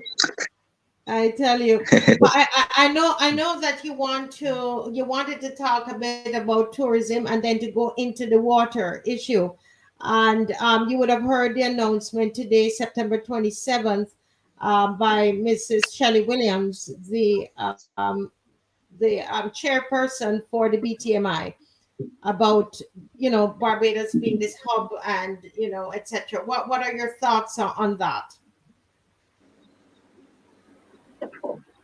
I always welcome new relationships with airlines and other countries, but I question the relationship Barbados has um, with airlines financially, where we have to be paying substantial amounts of funds to bring the airlines here, and the returns not matching. So my knowing is that most of these airlines are privately owned institutions, but we had a government run airline which crashed and ran into financial ruins, which was LIAT. Right. So I am putting a different spin on it here, where I would like to see a government that's pursuing aviation and seeing if we could invest homegrown, we could invest uh, into airline services and take some of that same money that we are paying airlines to bring tourists here and invest it into it could be a regionally funded airline to provide the same air services to parts of the world. I have more say and control over tourism numbers as opposed to the situation we're in now, whereas we have to pay airlines and most of these seats are essentially empty. Mm. Like, so I was looking at it that it might be a bit of wastage sometimes to look at these grand headlines and cheer when the government taxpayers' funds go into subsidizing these private airlines into bringing these passengers here, and the flights are not heavily populated. Um, but that speaks to a bigger problem we have in tourism, where since COVID, we lost a lot of air travel and tourism revenue. On top of that, we went to Republic, and I noticed since then we started to lose a lot of business from England. Yeah. In terms of air travel and air routes, a lot of air routes were cut to Barbados from the UK. So that Uh, was in your mind one of the disadvantages of going Republic. You're saying that we don't have as many connections, air connections to the UK. from published information, the number of flights and routes we lost since we went to Republic is substantial. So I made a claim to state that I suspect it is a repercussion of going to Republic. And not necessarily our product, because I'm hearing a lot of people are, some people come and they're like, okay, well, we've been there, done that. And Miss McLean was saying, that the people, especially younger people, were feeling that we need to do something with our products. So you're thinking that it's more than that. It could be as a result of losing those, of becoming a republic, is what you're saying. Yeah. Right. There are always economic costs to making those type of political decisions. Um, Barbados has made some substantial changes on the international front, where our geopolitical relationships have gone away from the United Kingdom and Europe into China and further Asia, into the South America, spaces that we did not traditionally have those type of diplomatic relationships. And the UK and Europe, we lost the preferential trade agreements we had, which we Okay. ship most of our uh, agricultural products and stuff to the UK. We had preferential treatments, but those things started to disappear. So the relationship between Barbados and the UK has changed substantially, even from an economic perspective. So part of the reason for going to the Republic was that there were really no direct or much direct or tangible economic benefits that would hold Barbados into not going to Republic. So there were more opportunity costs available if we go to Republic and open up our diplomatic ties to other parts of the world, because we stand to gain substantially more from pursuing those relationships as opposed to staying with UK, the UK who then left through Brexit the European Union. So there's turmoil in Europe, and Barbados decided that they would pursue other and signed on to the Chinese Belt and Road Initiative simultaneously. Well, or before this, we signed on to that in 2019, the Chinese Belt and Road Initiative in 2019, and then December 2021 is when November 30th, 2021 is when we went to Full Republic. If I might, Marcy, I'm hearing, and I think there's also, and I look at what Valerie is saying, and that is also a critical part of the UK. As was mentioned, the UK has in the last several years been our number one destination. And we have on one end what I call the high end, where we have people, villa owners, or people who stay in that kind of accommodation. So the truth is, if you fly out of London, over the years, you would have seen, first class, business class, probably fairly well populated. But the truth is, Barbados is also what they call an aspirational destination for the UK. People who save up to come on holiday will want to come here because they know certain key personalities, professional athletes, footballers and cricketers and actors and whoever else come to Barbados and they want to come. But therein lies the crunch. An airline is the majority seats are economy. And if it becomes expensive, that then makes it difficult to really want to come here. So I think part of our problem is that we have become less competitive. I remember after there were some taxes imposed, Kimar might be able to help me with this. And when the taxes were calculated per family, because you get on a plane, you see a family of 4 or 5, 2 adults, 3 children. And when you looked at that and the additional taxes that would have been imposed, meant that they could probably pay for the family's meals going to Mallorca or somewhere else. So the issue really is that Barbados has become an extremely expensive jurisdiction. I mean, destination. It is expensive, and then people want to be sure that if they pay all of that, that they will get. And somebody also made the point, and I had made it here. The weakness of the pound sterling. The pound sterling has not been very, very strong against the US dollar, and we know so that is one of the other concerns. So they would probably opt to go to North Africa, to Spain, and in those, and then there's also the other thing too. An interesting thing is that we are finding, with climate change, where the patterns are so strange now that some people can opt to go to shorter places, in on holiday and so on.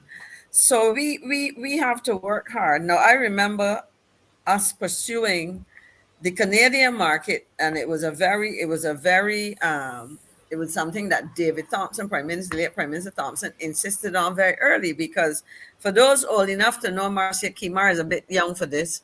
Caswell and I would remember the days when Canada was a big supplier of tourists to Barbados, and then that fell off for years. Ward Air Canada. Ward, yes, that's right. We had Ward Air. I mean, these were the airlines that you would see coming into the island and so on. So I think we are now pretty expensive, and these additional taxes and so on are creating hardships, especially if you're traveling as a family. And then Yes. you come and so I mean, I was talking to a young lady, because there's tourism, there's holiday tourists, and we also have we remember that we have the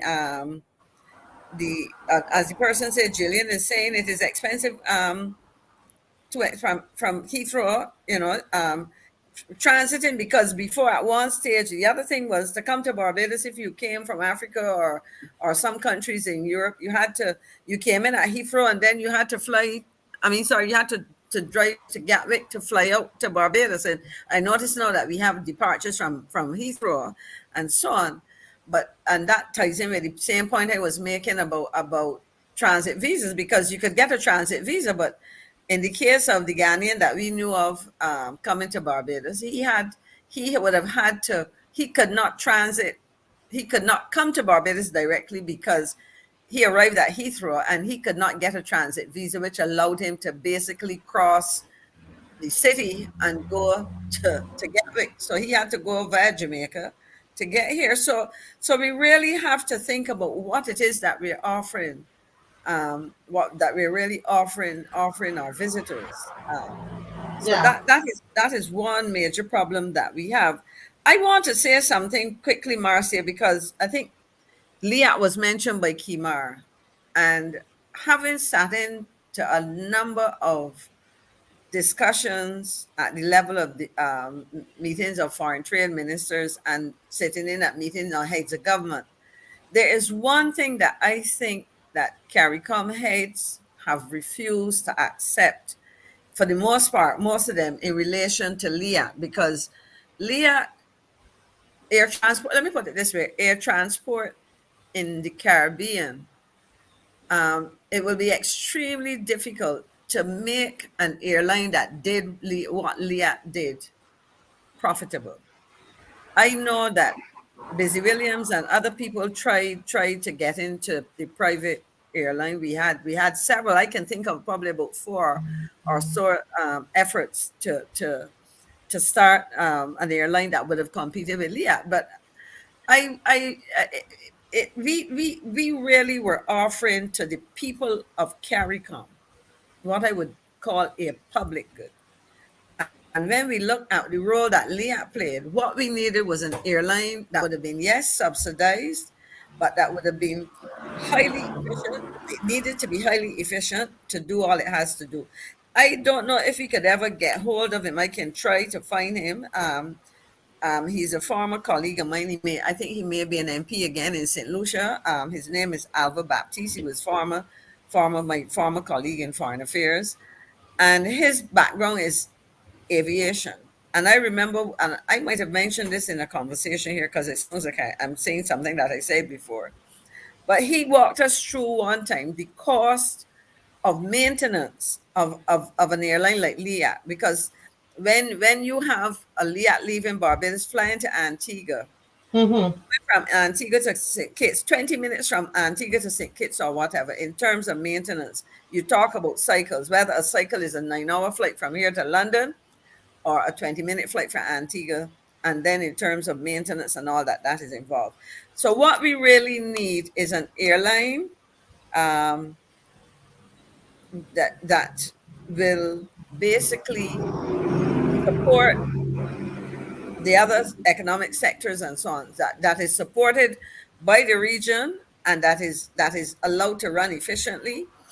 But at the end of the day, we understand that when Barbados pays part of what is a subsidy, what we get in turn is a number of people who may transit Barbados, coming from the US, coming from the UK, coming from Canada, and heading to Dominica, for example, or Mm-hmm. St. Vincent and the Grenadines, and so on. What we also have is a Barbadian engineer, computer technician, a medical doctor, a Right. It beautician, all works together. Yeah. going to any one of these islands, getting on a plane at 6 o'clock, going Mm-hmm. do their work, and either spending a day or getting back on a flight at 7 and coming back home. All of that Yeah. now is possible. Try traveling to anywhere in the Caribbean right now. Not possible. We had, we had Too expensive. there was a family reunion in Grenada, and I decided up front, one, I could not afford to go and miss my flight. And I saw a relative getting stuck in Barbados for 3 days trying to get to Grenada. And then when some were returning, they had the same problem Yeah. being stuck because of the airline. So Right. We Kim- want to. Well, Kimar okay, said- Caswell. After Caswell, then we're going to go back to Kimar, and we're going to switch the conversation to water. Go ahead, the Caswell. two things that I want to touch on things that Kimar Maxine said, right? Kimar said that LIAT crashed. No, it didn't crash, it was shot down. yeah. It was shot down by Barbados and St. Vincent to make way for Gonzalez Son's plane. It didn't work out, and as a result, because he bought a plane, they couldn't get it registered in the OECS because St. Vincent does not have a civil aviation authority. Their civil aviation authority is through the OECS. So, but he could not get it then, so it registered in the OECS. So they get it, he bought it to Barbados and get it registered. I don't know what shortcuts they pulled to get it registered here, but it was. But I don't know what happened to it because I don't hear it flying or anything like that. But we destroyed LIAT to make money for the Gonzales and St. Vincent. That was wrong. And we don't even know what kickbacks certain people got from that to make it happen. But keep going. But you wouldn't know. But then the room rate tax that Maxine was talking about earlier. Government imposed a room rate tax when they were trying to try to get more money for Barbados. and people who are already booked, because people book their flights and pay for them and every stuff, everything like that.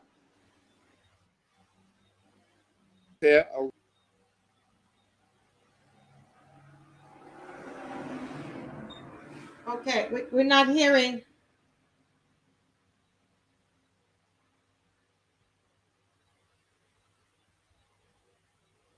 Okay. Yeah, Uh, he yeah, go seems to be ahead, off. Kimar.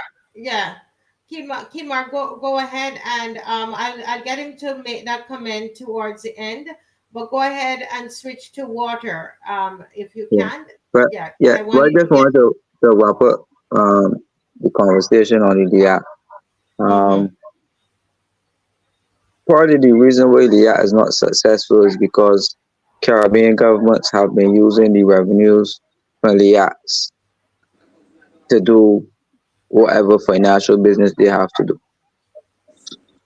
So there are a lot of taxes on the airline, and we had prime ministers through the region promising to lower the tax on the taxes, but none of them really seem to commit to doing it.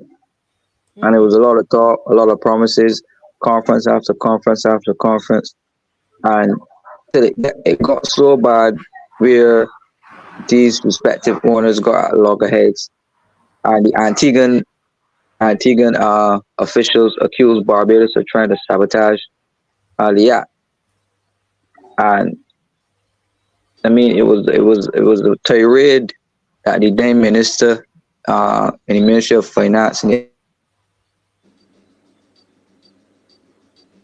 that they were purposeful plans to sabotage the airline because uh, then there were instructions issued for Barbados to establish their own civil aviation authority, and then Barbados applied for some other licenses uh, or the like to that would increase our capacity to host uh, certain respective airlines.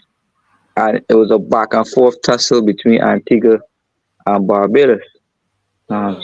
but we could continue that conversation another time. But the overarching point is that the tax system or LIAT was the main reason for the demise of the institution. So in the setting up of a new airline, it has to be established that governments don't put themselves in the way of blocking regional travel as they did in historical years if we are to have a prosperous Caribbean region where the freedom of movement and the freedom of trade and the freedom of people could become more easier. It should never be that it is more cheaper to fly to the States and Canada is than it is to fly to St. Lucia, Jamaica, St. Vincent, Dominica, which is just right there. Right. I think so before we go to the water, let Mr. Franklin just finish the point he was making, and then we're going to end up with water. All right, go ahead. You're hearing me now, I hope, Yes, we can hear right? you. The next thing the government did was that in this when we're tax we're talking about, and they didn't read the story about the. I don't think anybody in the government at the time read the story about the goose that laid the golden egg, or they wouldn't have done that. But I don't probably do not read these type of fairy tales anymore. But that was a recipe designed to help pull down um, the tourism. They made it more expensive to come to Barbados because they feel that people got to come here, they can come here. So government Mm-hmm. didn't realize that you can go and get value for money elsewhere. They think people have to come to Barbados, and as a result, the people ain't coming because the prices went up, accommodation went up. Mm-hmm. Mind you, I can tell you something. Initially they didn't go up there, because what some hotels did, they took the service charge that was supposed to be paid to the workers and paid it. Yes. So the government did a disservice to those people, and then the hotels turned around and did it to them too. They took this service charge. I complained about it in the Senate, and I got vilified for it because I shouldn't have talked about it. But they actually, so the workers suffered twice, and then they get laid off because the tourists weren't coming because of government thirst, insatiable appetite for money to hire consultants. Yeah. Somebody said, Ruben said they just look at the numbers and try to find revenue through taxes. Okay, thank you so much for that contribution, Mr. Franklin. We're going to switch up the conversation now and talk about water. Go ahead, Kimar.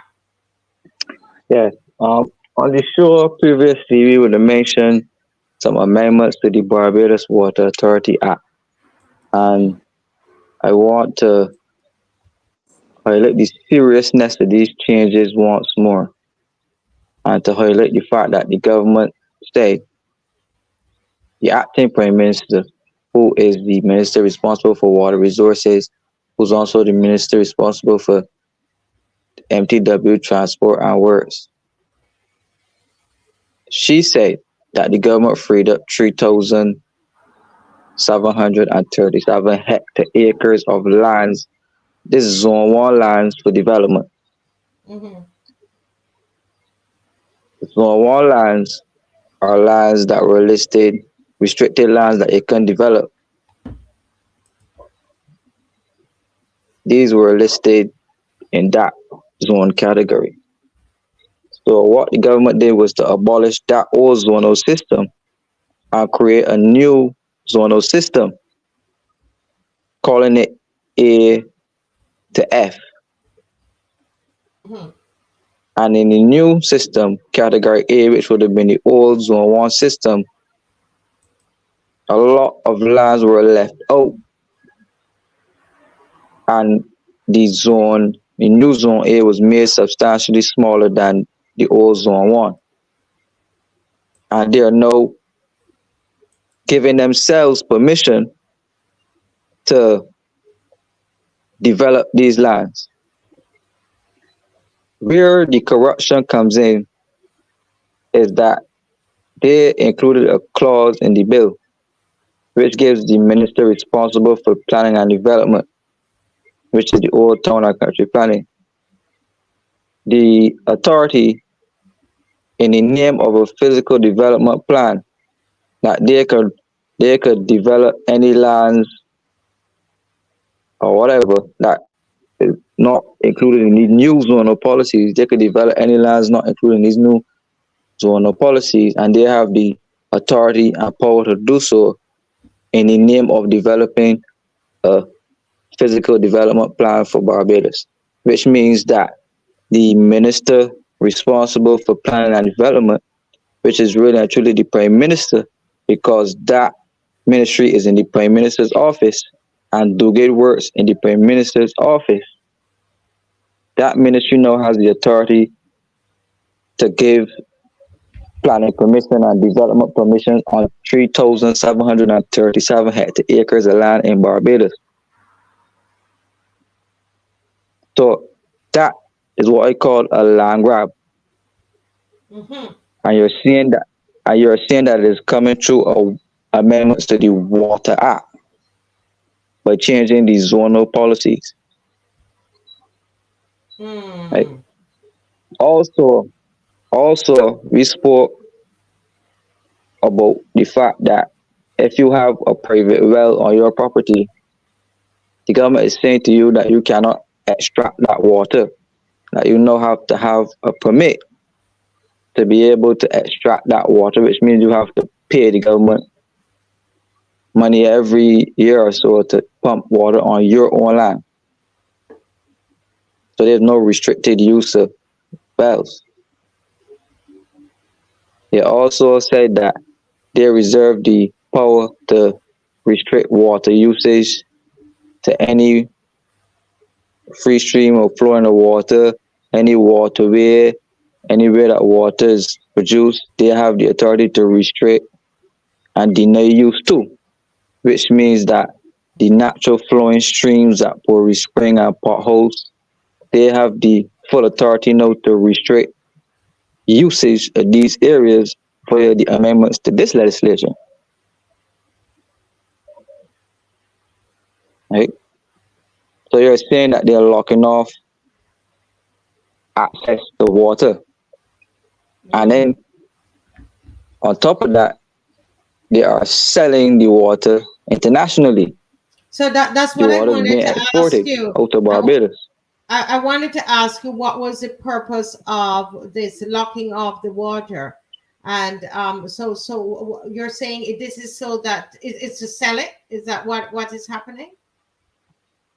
Yes, water is bottled and exported out of Barbados, and we are seeing a rise in locally offered bottled water and a lot of new different brands of bottled water popping up on the local market as well.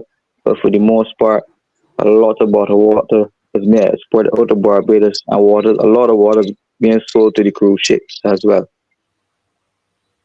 Mm. Hmm. Someone was sharing that with me around Christmas time, that this was, but it sounded so far fetched that I didn't. I was listening to him. We were at dinner, and I just didn't make. I was just, and this is what he says.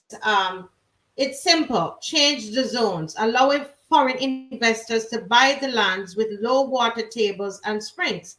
Set up purification and bottling companies on those lands. Maintain the mantra of Barbados being water scarce. Export our pristine water, import more of inferior quality water.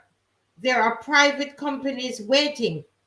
A test company was here 2 or 3 years ago, so they know where the abundance of water is. We should also be aware that it was alleged that the springs at Codrington were used to poison the slaves who were set to receive the estate. So that's what he sent to me. What are your thoughts about that, Kimar? Yeah, well, they basically said almost what he was saying, but he said it in a more animated way. Mhm, Uh, but it's basically the same point that it was making the water is being restricted to be sold. This is part of the criticisms of the IMF, where persons will say that they encourage uh, leaders to exploit the economies in terms of restricting access to use or free use of citizens to the natural resources. So in this case, we have like natural resources and streams and waters and whatnot, and the government is restricting that use even on your own private property. mhm, mhm. Somebody says here last night the PM was saying that the U.S. water resources have been depleted. So is it that they're saying that we have enough to now sell them? Well, we have some of the best water in the world, We so they used would definitely want ours. we used to, but with pollution, farming, golf courses, our water is not the same quality that it used to be.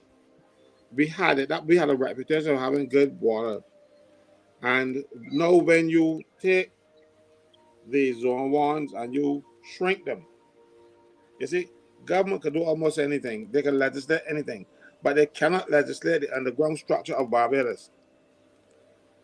And that is a given. That is there. You can't change it. What they are doing is putting people's lives at risk when they make the zone one areas smaller, because the zone one you couldn't develop the land, you couldn't do any building or the major building. If you had one building on it, so be it.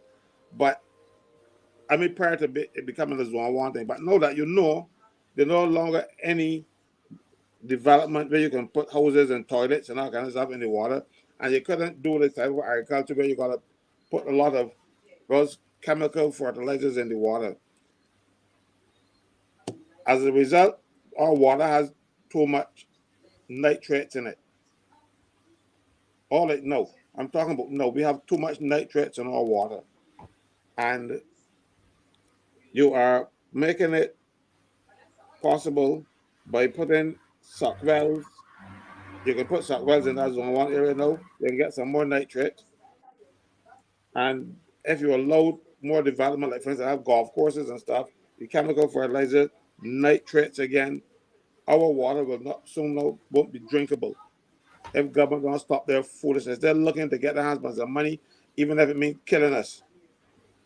And I don't want to sound scary, but that's a fact. That is what's going to happen because But you don't die from drinking nitrates tomorrow.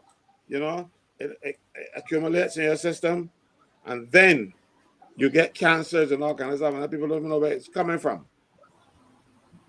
So government needs to stop this nonsense. You know. yeah, but Caswell, um, well, they say that they're banning the use of sub wells. They're trying to discourage persons from using sub wells. So if you get permission to build in the zone 1 area, you can't dig a sub well. You have to apply to have a septic tank and a sewage system to your house. So they're moving away from the old sub wells. But how many things are probably maintained in Barbados? You do not put our lives at risk because you get a developer that build a sub well on his property. I mean, a septic tank his property, and next thing you know, yeah, but don't miss, the tank but cracks, but and they're going through the ground, and the fellas don't get a septic tank pump for years, just like the ones down by the Barbados water, the ones down LIAT Folly. We had them big tanks, and the big tanks had so much in it they dry up. yeah, but don't forget what the government. There's the opportunity for the government to do what they're famous in doing. Set up the septic tanks and give some big business player the contract to supply all of the septic tanks and to charge charge whatever rates to recoup that on top of whatever taxes they're gonna put on monetary, same way to put the sewage tax on us in a monetary way, collecting $80 million a month that's unaccounted for since they implemented it. That's what they will seek to use a scenario like that to give legitimacy to the sewage tax. You have a point, you know, Kimar, because this is what they do. You remember when they announced that Barbados was going to be a republic, and they rush out there, and somebody had the drop on everybody else, and they had republic shirts and all kind of stuff printed already. You remember that? So they put their friends in place to make money because nobody else knew what was going to happen. So when the announcement was made, we had T-shirts out the next day. You know, so we understand this behavior, but what could have with T-shirts? But T-shirts don't kill anybody. Nitrates in the water will. You know, that's anything you know when you touch the so it starts again. They wanted to talk about the $8 million contract for these garbage bins. You know they cost $8 million. I don't know who were the bidders. I don't know if they had any. But those little garbage cans that they put there in front of the house now and attaching to the water bill, $8 million for those things. I can't pay that young lady for falling down. She falling in the well. But then you spent $8 million on the friends to get a contract. And the budget for them. I have a big garbage can outside there already. That I don't use now because at the recycling bins that I see people putting babies in there. They put all kinds of things they're doing with it because they didn't educate us what to do with the recycle bins. That you remember the blue ones. But the system has not been set up yet. Precisely. Done. There's no system for sanitation to collect recyclables.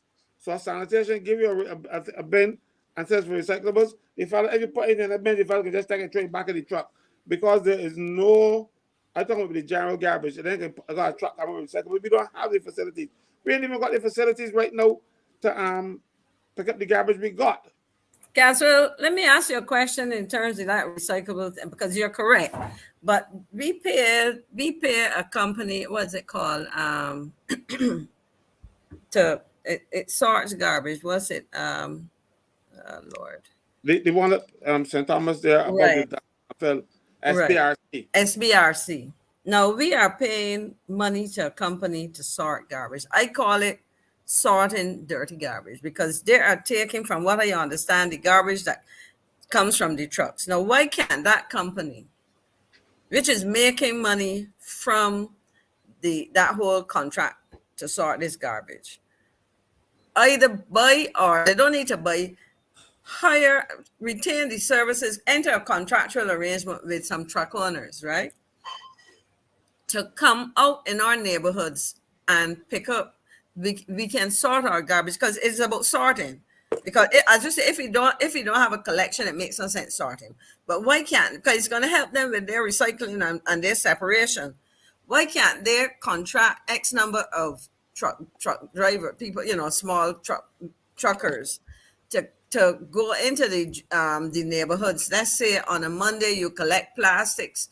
A man may divide his truck into two parts. Part he's going to collect plastic bottles, and the other part he put glass bottles. Somebody else gets a contract to come and pick up cardboard and paper and whatever else. Because as it is right now, you just simply will throw that into the garbage truck, and it gets mixed up with food waste, grease, and all kinds of things. So I am saying that they can do it. It makes their job easier, and therefore the money that they pay, they will save in the process of recycling. They will recover more recyclable materials, and so on. But the same people who, I'm not sure who got the $8 million. You hear all kinds of rumors, but I am saying that the people who are benefited in one way can help address the problem, and in the process recover some of the very things that they do. I am happy to see that in some of the neighborhoods around me, an entity that is into recycling comes around and collects. So some people are able to use those, but the government gave somebody a contract. It was about somebody made money, but the money was made before a plan was put in place for proper recycling. So The, huh?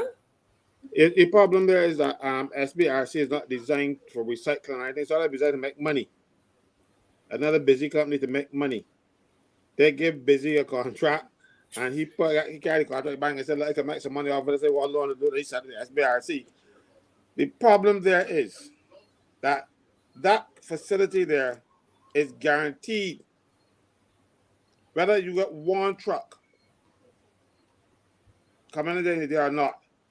I can't remember the figure that they get, but they have a guaranteed minimum amount of garbage that they're supposed to get, whether they get it or not, and government will pay them if the garbage don't come. So this is all about making money and not about doing any recyclable. It's not about fool you. So somebody says here, Caswell allegedly pays 144,000 monthly to them to sort whether it brings the agreed load or not. So my thinking is that they should be made to take some of that 144,000 and pay a set of truckers to bring, because that. But you can tell me that a contract is so airtight you can't get out of it. I thought contracts came with escape clauses. No, they come, but the silly thing is, when you contracting with your friends, you make sure you don't basically get out, And the way to get out now, you're gonna pay more. You're gonna pay so much more. You better stop it. Oh boy! This should never be a private facility. But it's always about. I mean, everything that they've done is always, for we will say the merchants. There are certain merchants. That's what. But I want to ask Kimar. Someone here is saying at the St. James meeting that was held last night, the Prime Minister was saying that Barbados is water scarce. And since I came here, that's what I was hearing until I started to go on hikes. And the hike master said Barbados is not water scarce. Do you believe Barbados is water scarce, Kimar?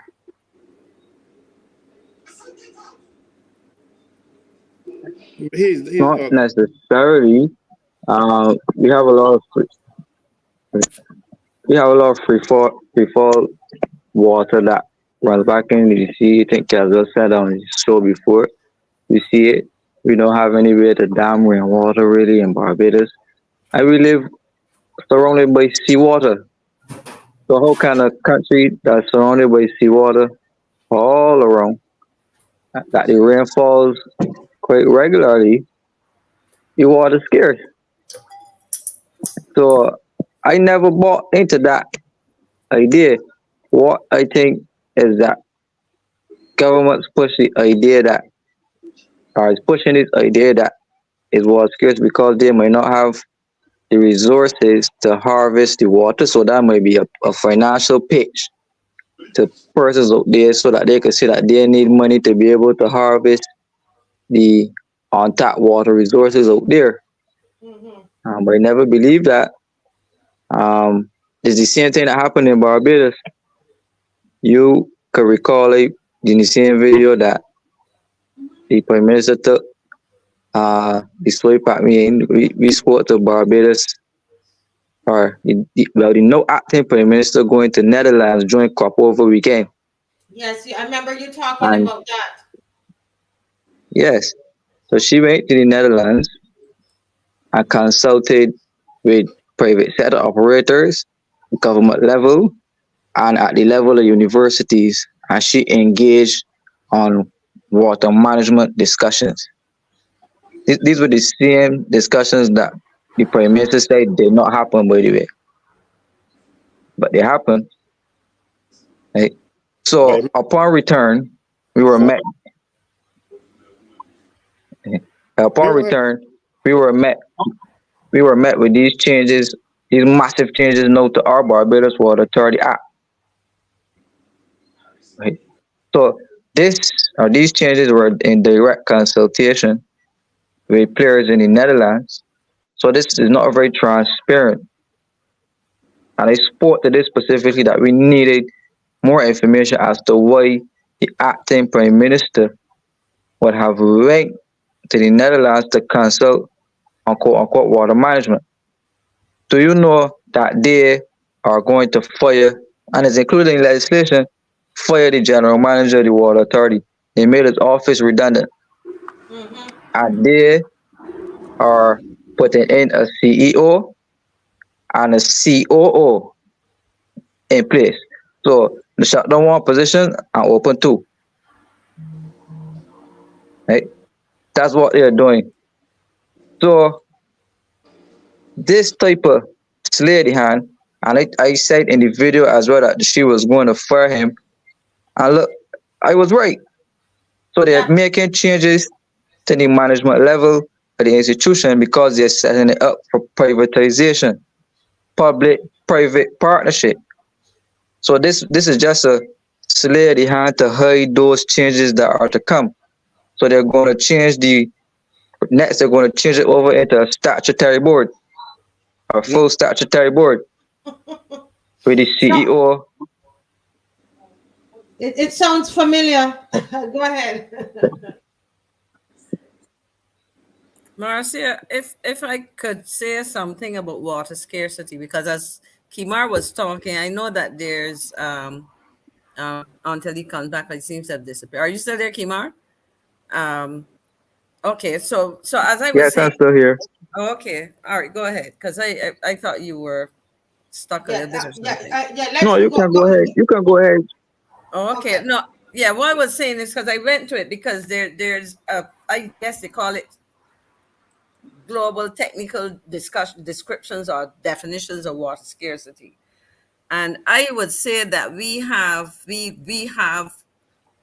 water scarcity in Barbados, and it is made worse, or you can attribute it to some of these things. So let me just read this quickly for you from what the FAO says. What are the types of water scarcity?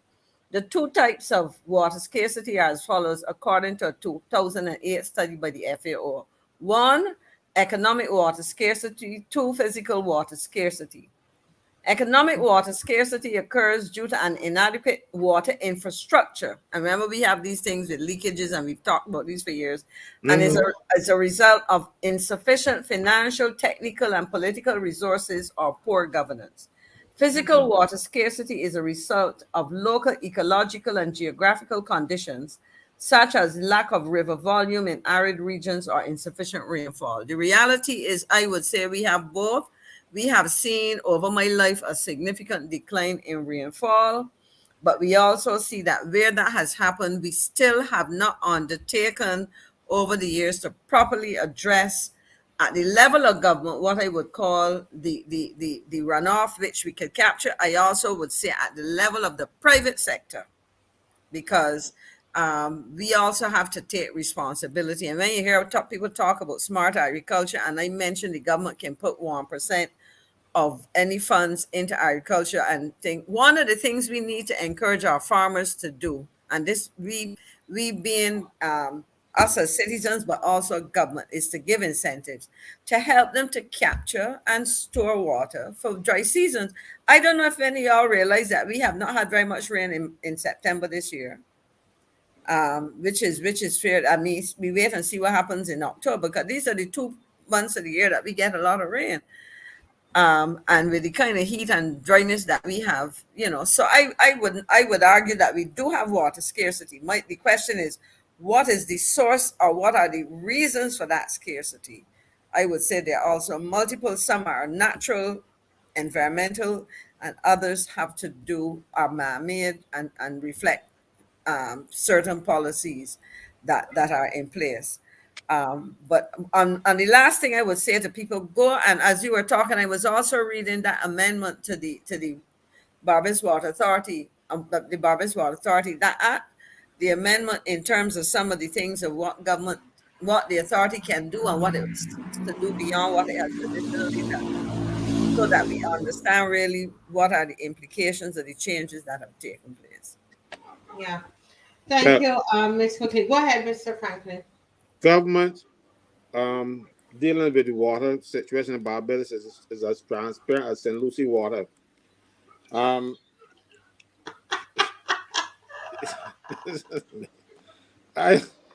Trust me when I tell you, right?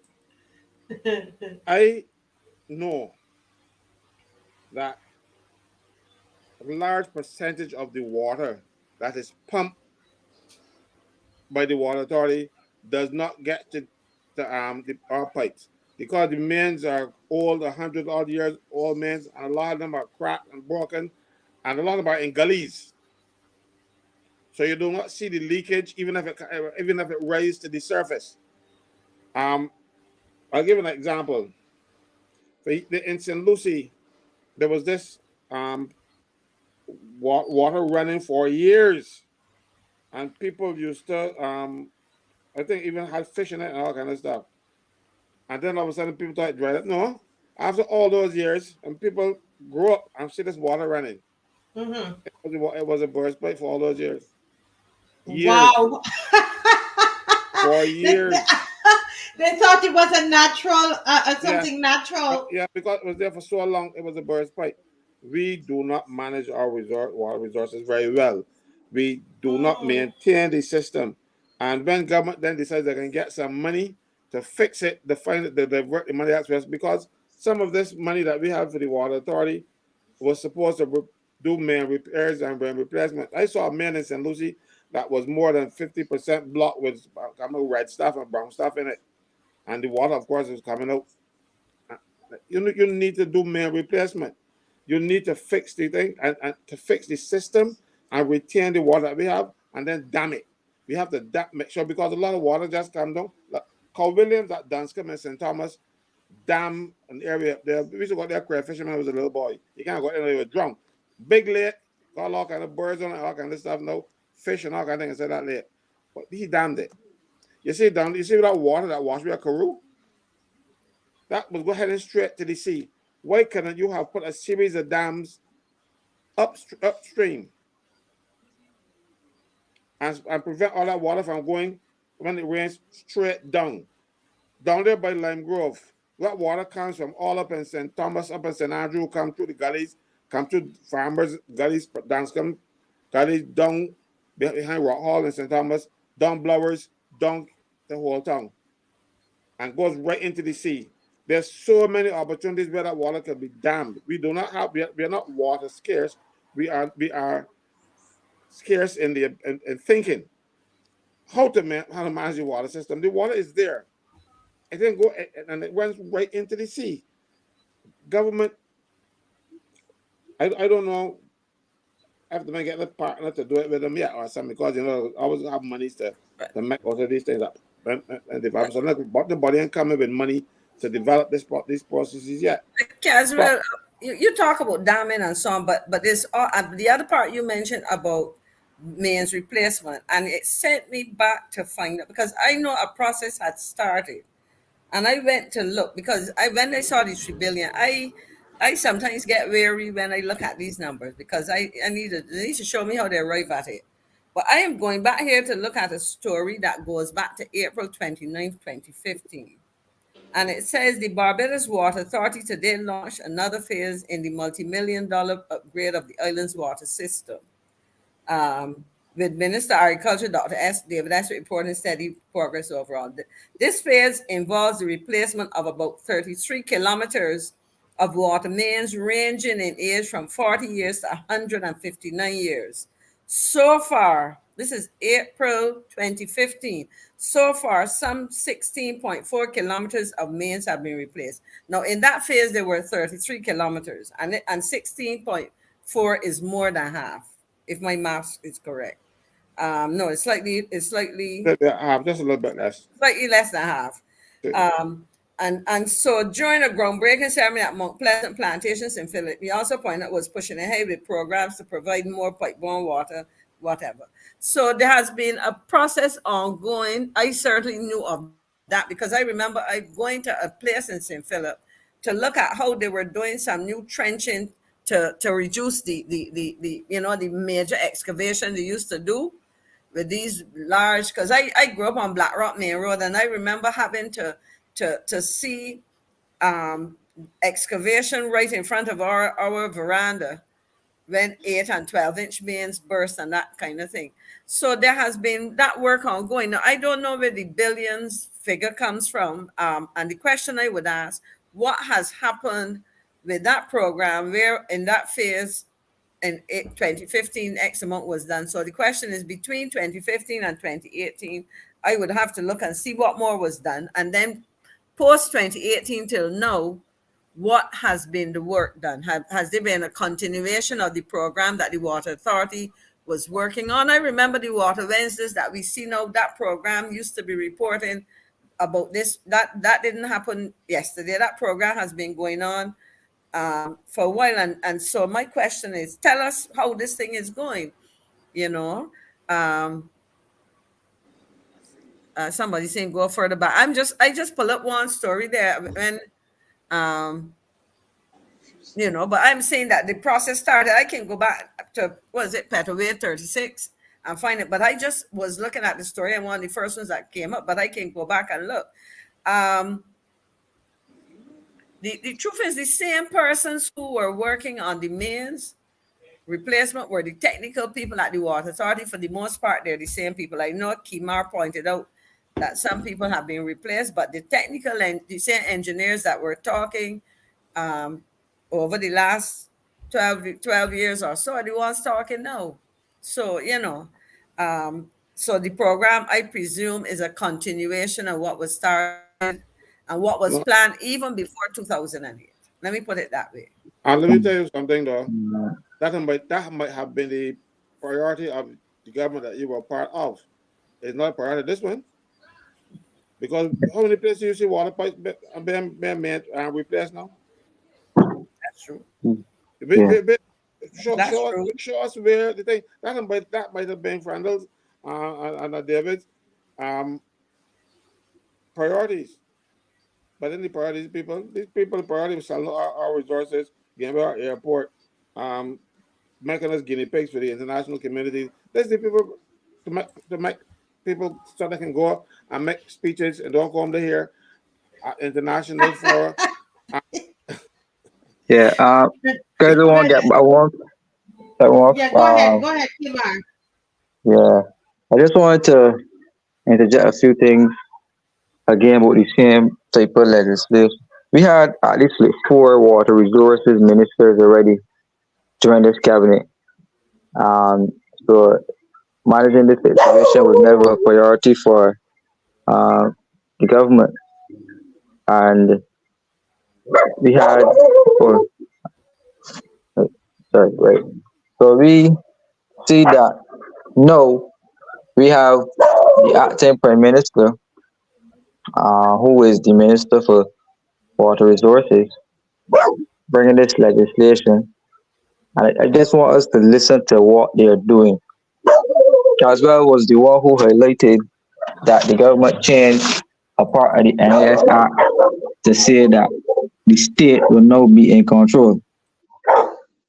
Part of this legislation now says that some of the lands that were vested in the crown, they will now, you will replace, where you see the word crown, you replace crown with state. Right?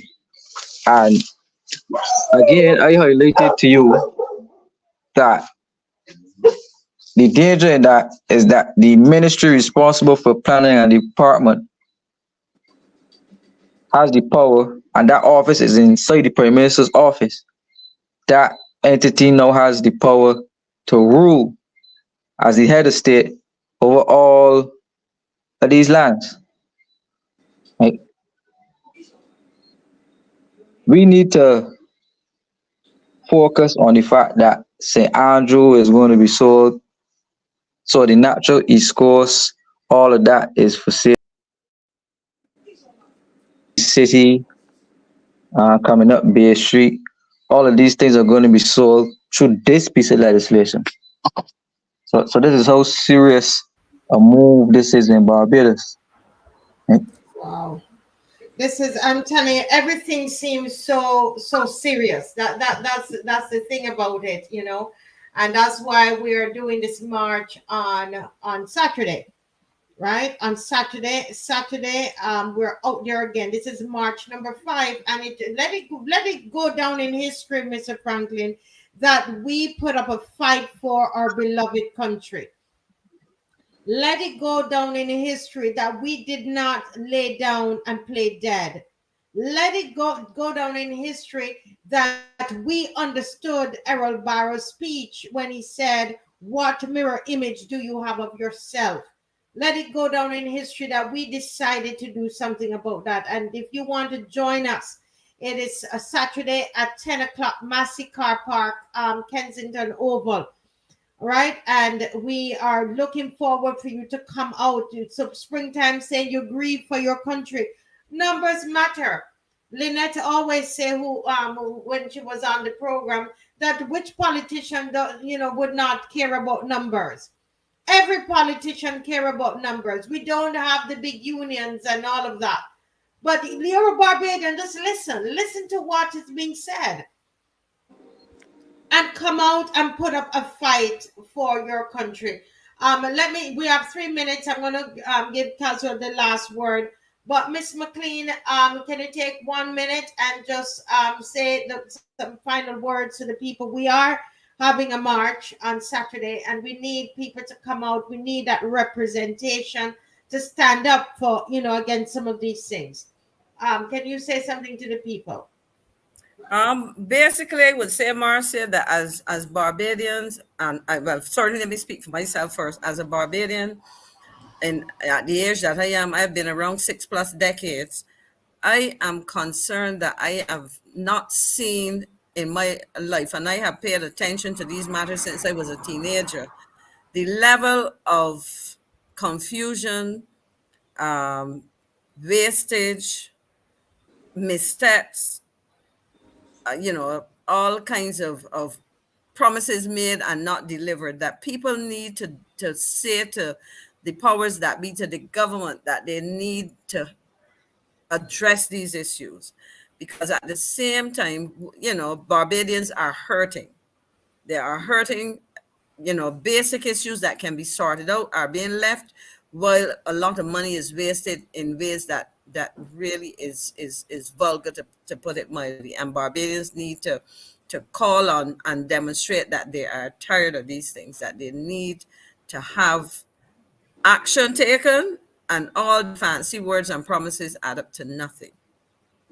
And they need to address the hurt that Barbadians are feeling. We are seeing it. There's something called the misery index, and perhaps I will speak to that one these days in terms of where it is for Barbadians. And these are indices that are used by our international partners to gauge what's happening, and we need to keep educating Barbadians. And thank you very much, Vihoy, because we do this because we care about what's happening in this country. That certainly is the case for the persons. And I will say thank you to Marcia, because she is the person night after night who anchors this, rather than spending time trying to do like something others and make money. I think she's making a significant sacrifice, but a significant contribution to educating Barbadians. Okay, thank you, Miss McLean. Kimar, do you want to say anything to the opposition? It's Yeah. us. We are it. This is it. Yeah. Well, we be the opposition. We be outside on Saturday for the march. Don't miss it. If you want to see outside, invite some people. Come on down. Um, as usual, we come packed and ready to deliver the message to you. But you need to reach uh, as many people as we can and get the message up there to Barbadians. Let them know that they do have an opposition and we out here. Stay focused and stay on track. I know people's minds are going a little weary right now, but I just want to say some encouragement out there and stay vigilant. I know Barbados is on the siege right now, but we have to stand firm as these, I don't even know what word to display them, these political traitors have sold us down the river, but it is my belief that the Lord will have the last say and all is not lost in Barbados. And I have hope that this forum will be the forum to help deliver Barbados from this evil. So have a good night, everyone, and I hope to see you all on Saturday. Most definitely Saturday at 10 o'clock. Everybody bring somebody. Mr. Franklin, final word, General. Remember, and watch me. Can you repeat? Repeat. You dropped out right there. You remember the slogan, give me the vote and watch me? Mm-hmm. That was said for a particular reason. Watch me, and this is my interpretation, and if I am not doing it well, get rid of me. We have put this government in a balance and found them wanting. I have not seen a worse administration in Barbados in all my lifetime. And Maxine was telling me about some 6 decades. I did too. And in these 6 decades plus that I've been here, I have not seen an administration this bad. Yes, they have public relations and they got all the PR people and the newspapers, friends and all, and people who help form newspapers with all kinds of things. Yes, but the reality on the ground, where people are suffering, where you treat the Barbadians, the people at the bottom, you treat them like dirt. You treat them like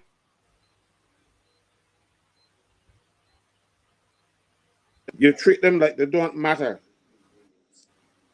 This has to stop. We can stop it. And the way to stop it and the way to show these people that we mean it is to come out and march with us on Saturday. The march for Saturday is already paid for, and people are giving us money for march number 6 already. It shows that the people are committed to removing them, but they want us to do it, but we can't do it ourselves. We need you. We need you to stand up there and your numbers and let the government see that we are not happy with your behavior. We gave you the vote. Well, not me. I didn't vote for them. But you give them the vote and you watch them. And now you can see, having watched them, you need to do something about that vote again. Good night, everybody. Just please stand up for yourselves. This is what it's all about. This isn't about B or D now. This is for Barbados. Because these people are destroying Barbados, everything that they do. And they have not done anything right the first time yet. You are so right about that. So good night, everybody. Thank you for joining. Thank you for remaining. People joining from 6:30, half hour before the show starts. I come on, people are here. Some people are joined from 6:15. So thank you so much, everybody. We're going to be on again on Friday at 7 o'clock. On again, and then Saturday is March. Please share, please share, please share, please share. God bless you. See you tomorrow, and have a fantastic night. God bless you. Bye bye. Good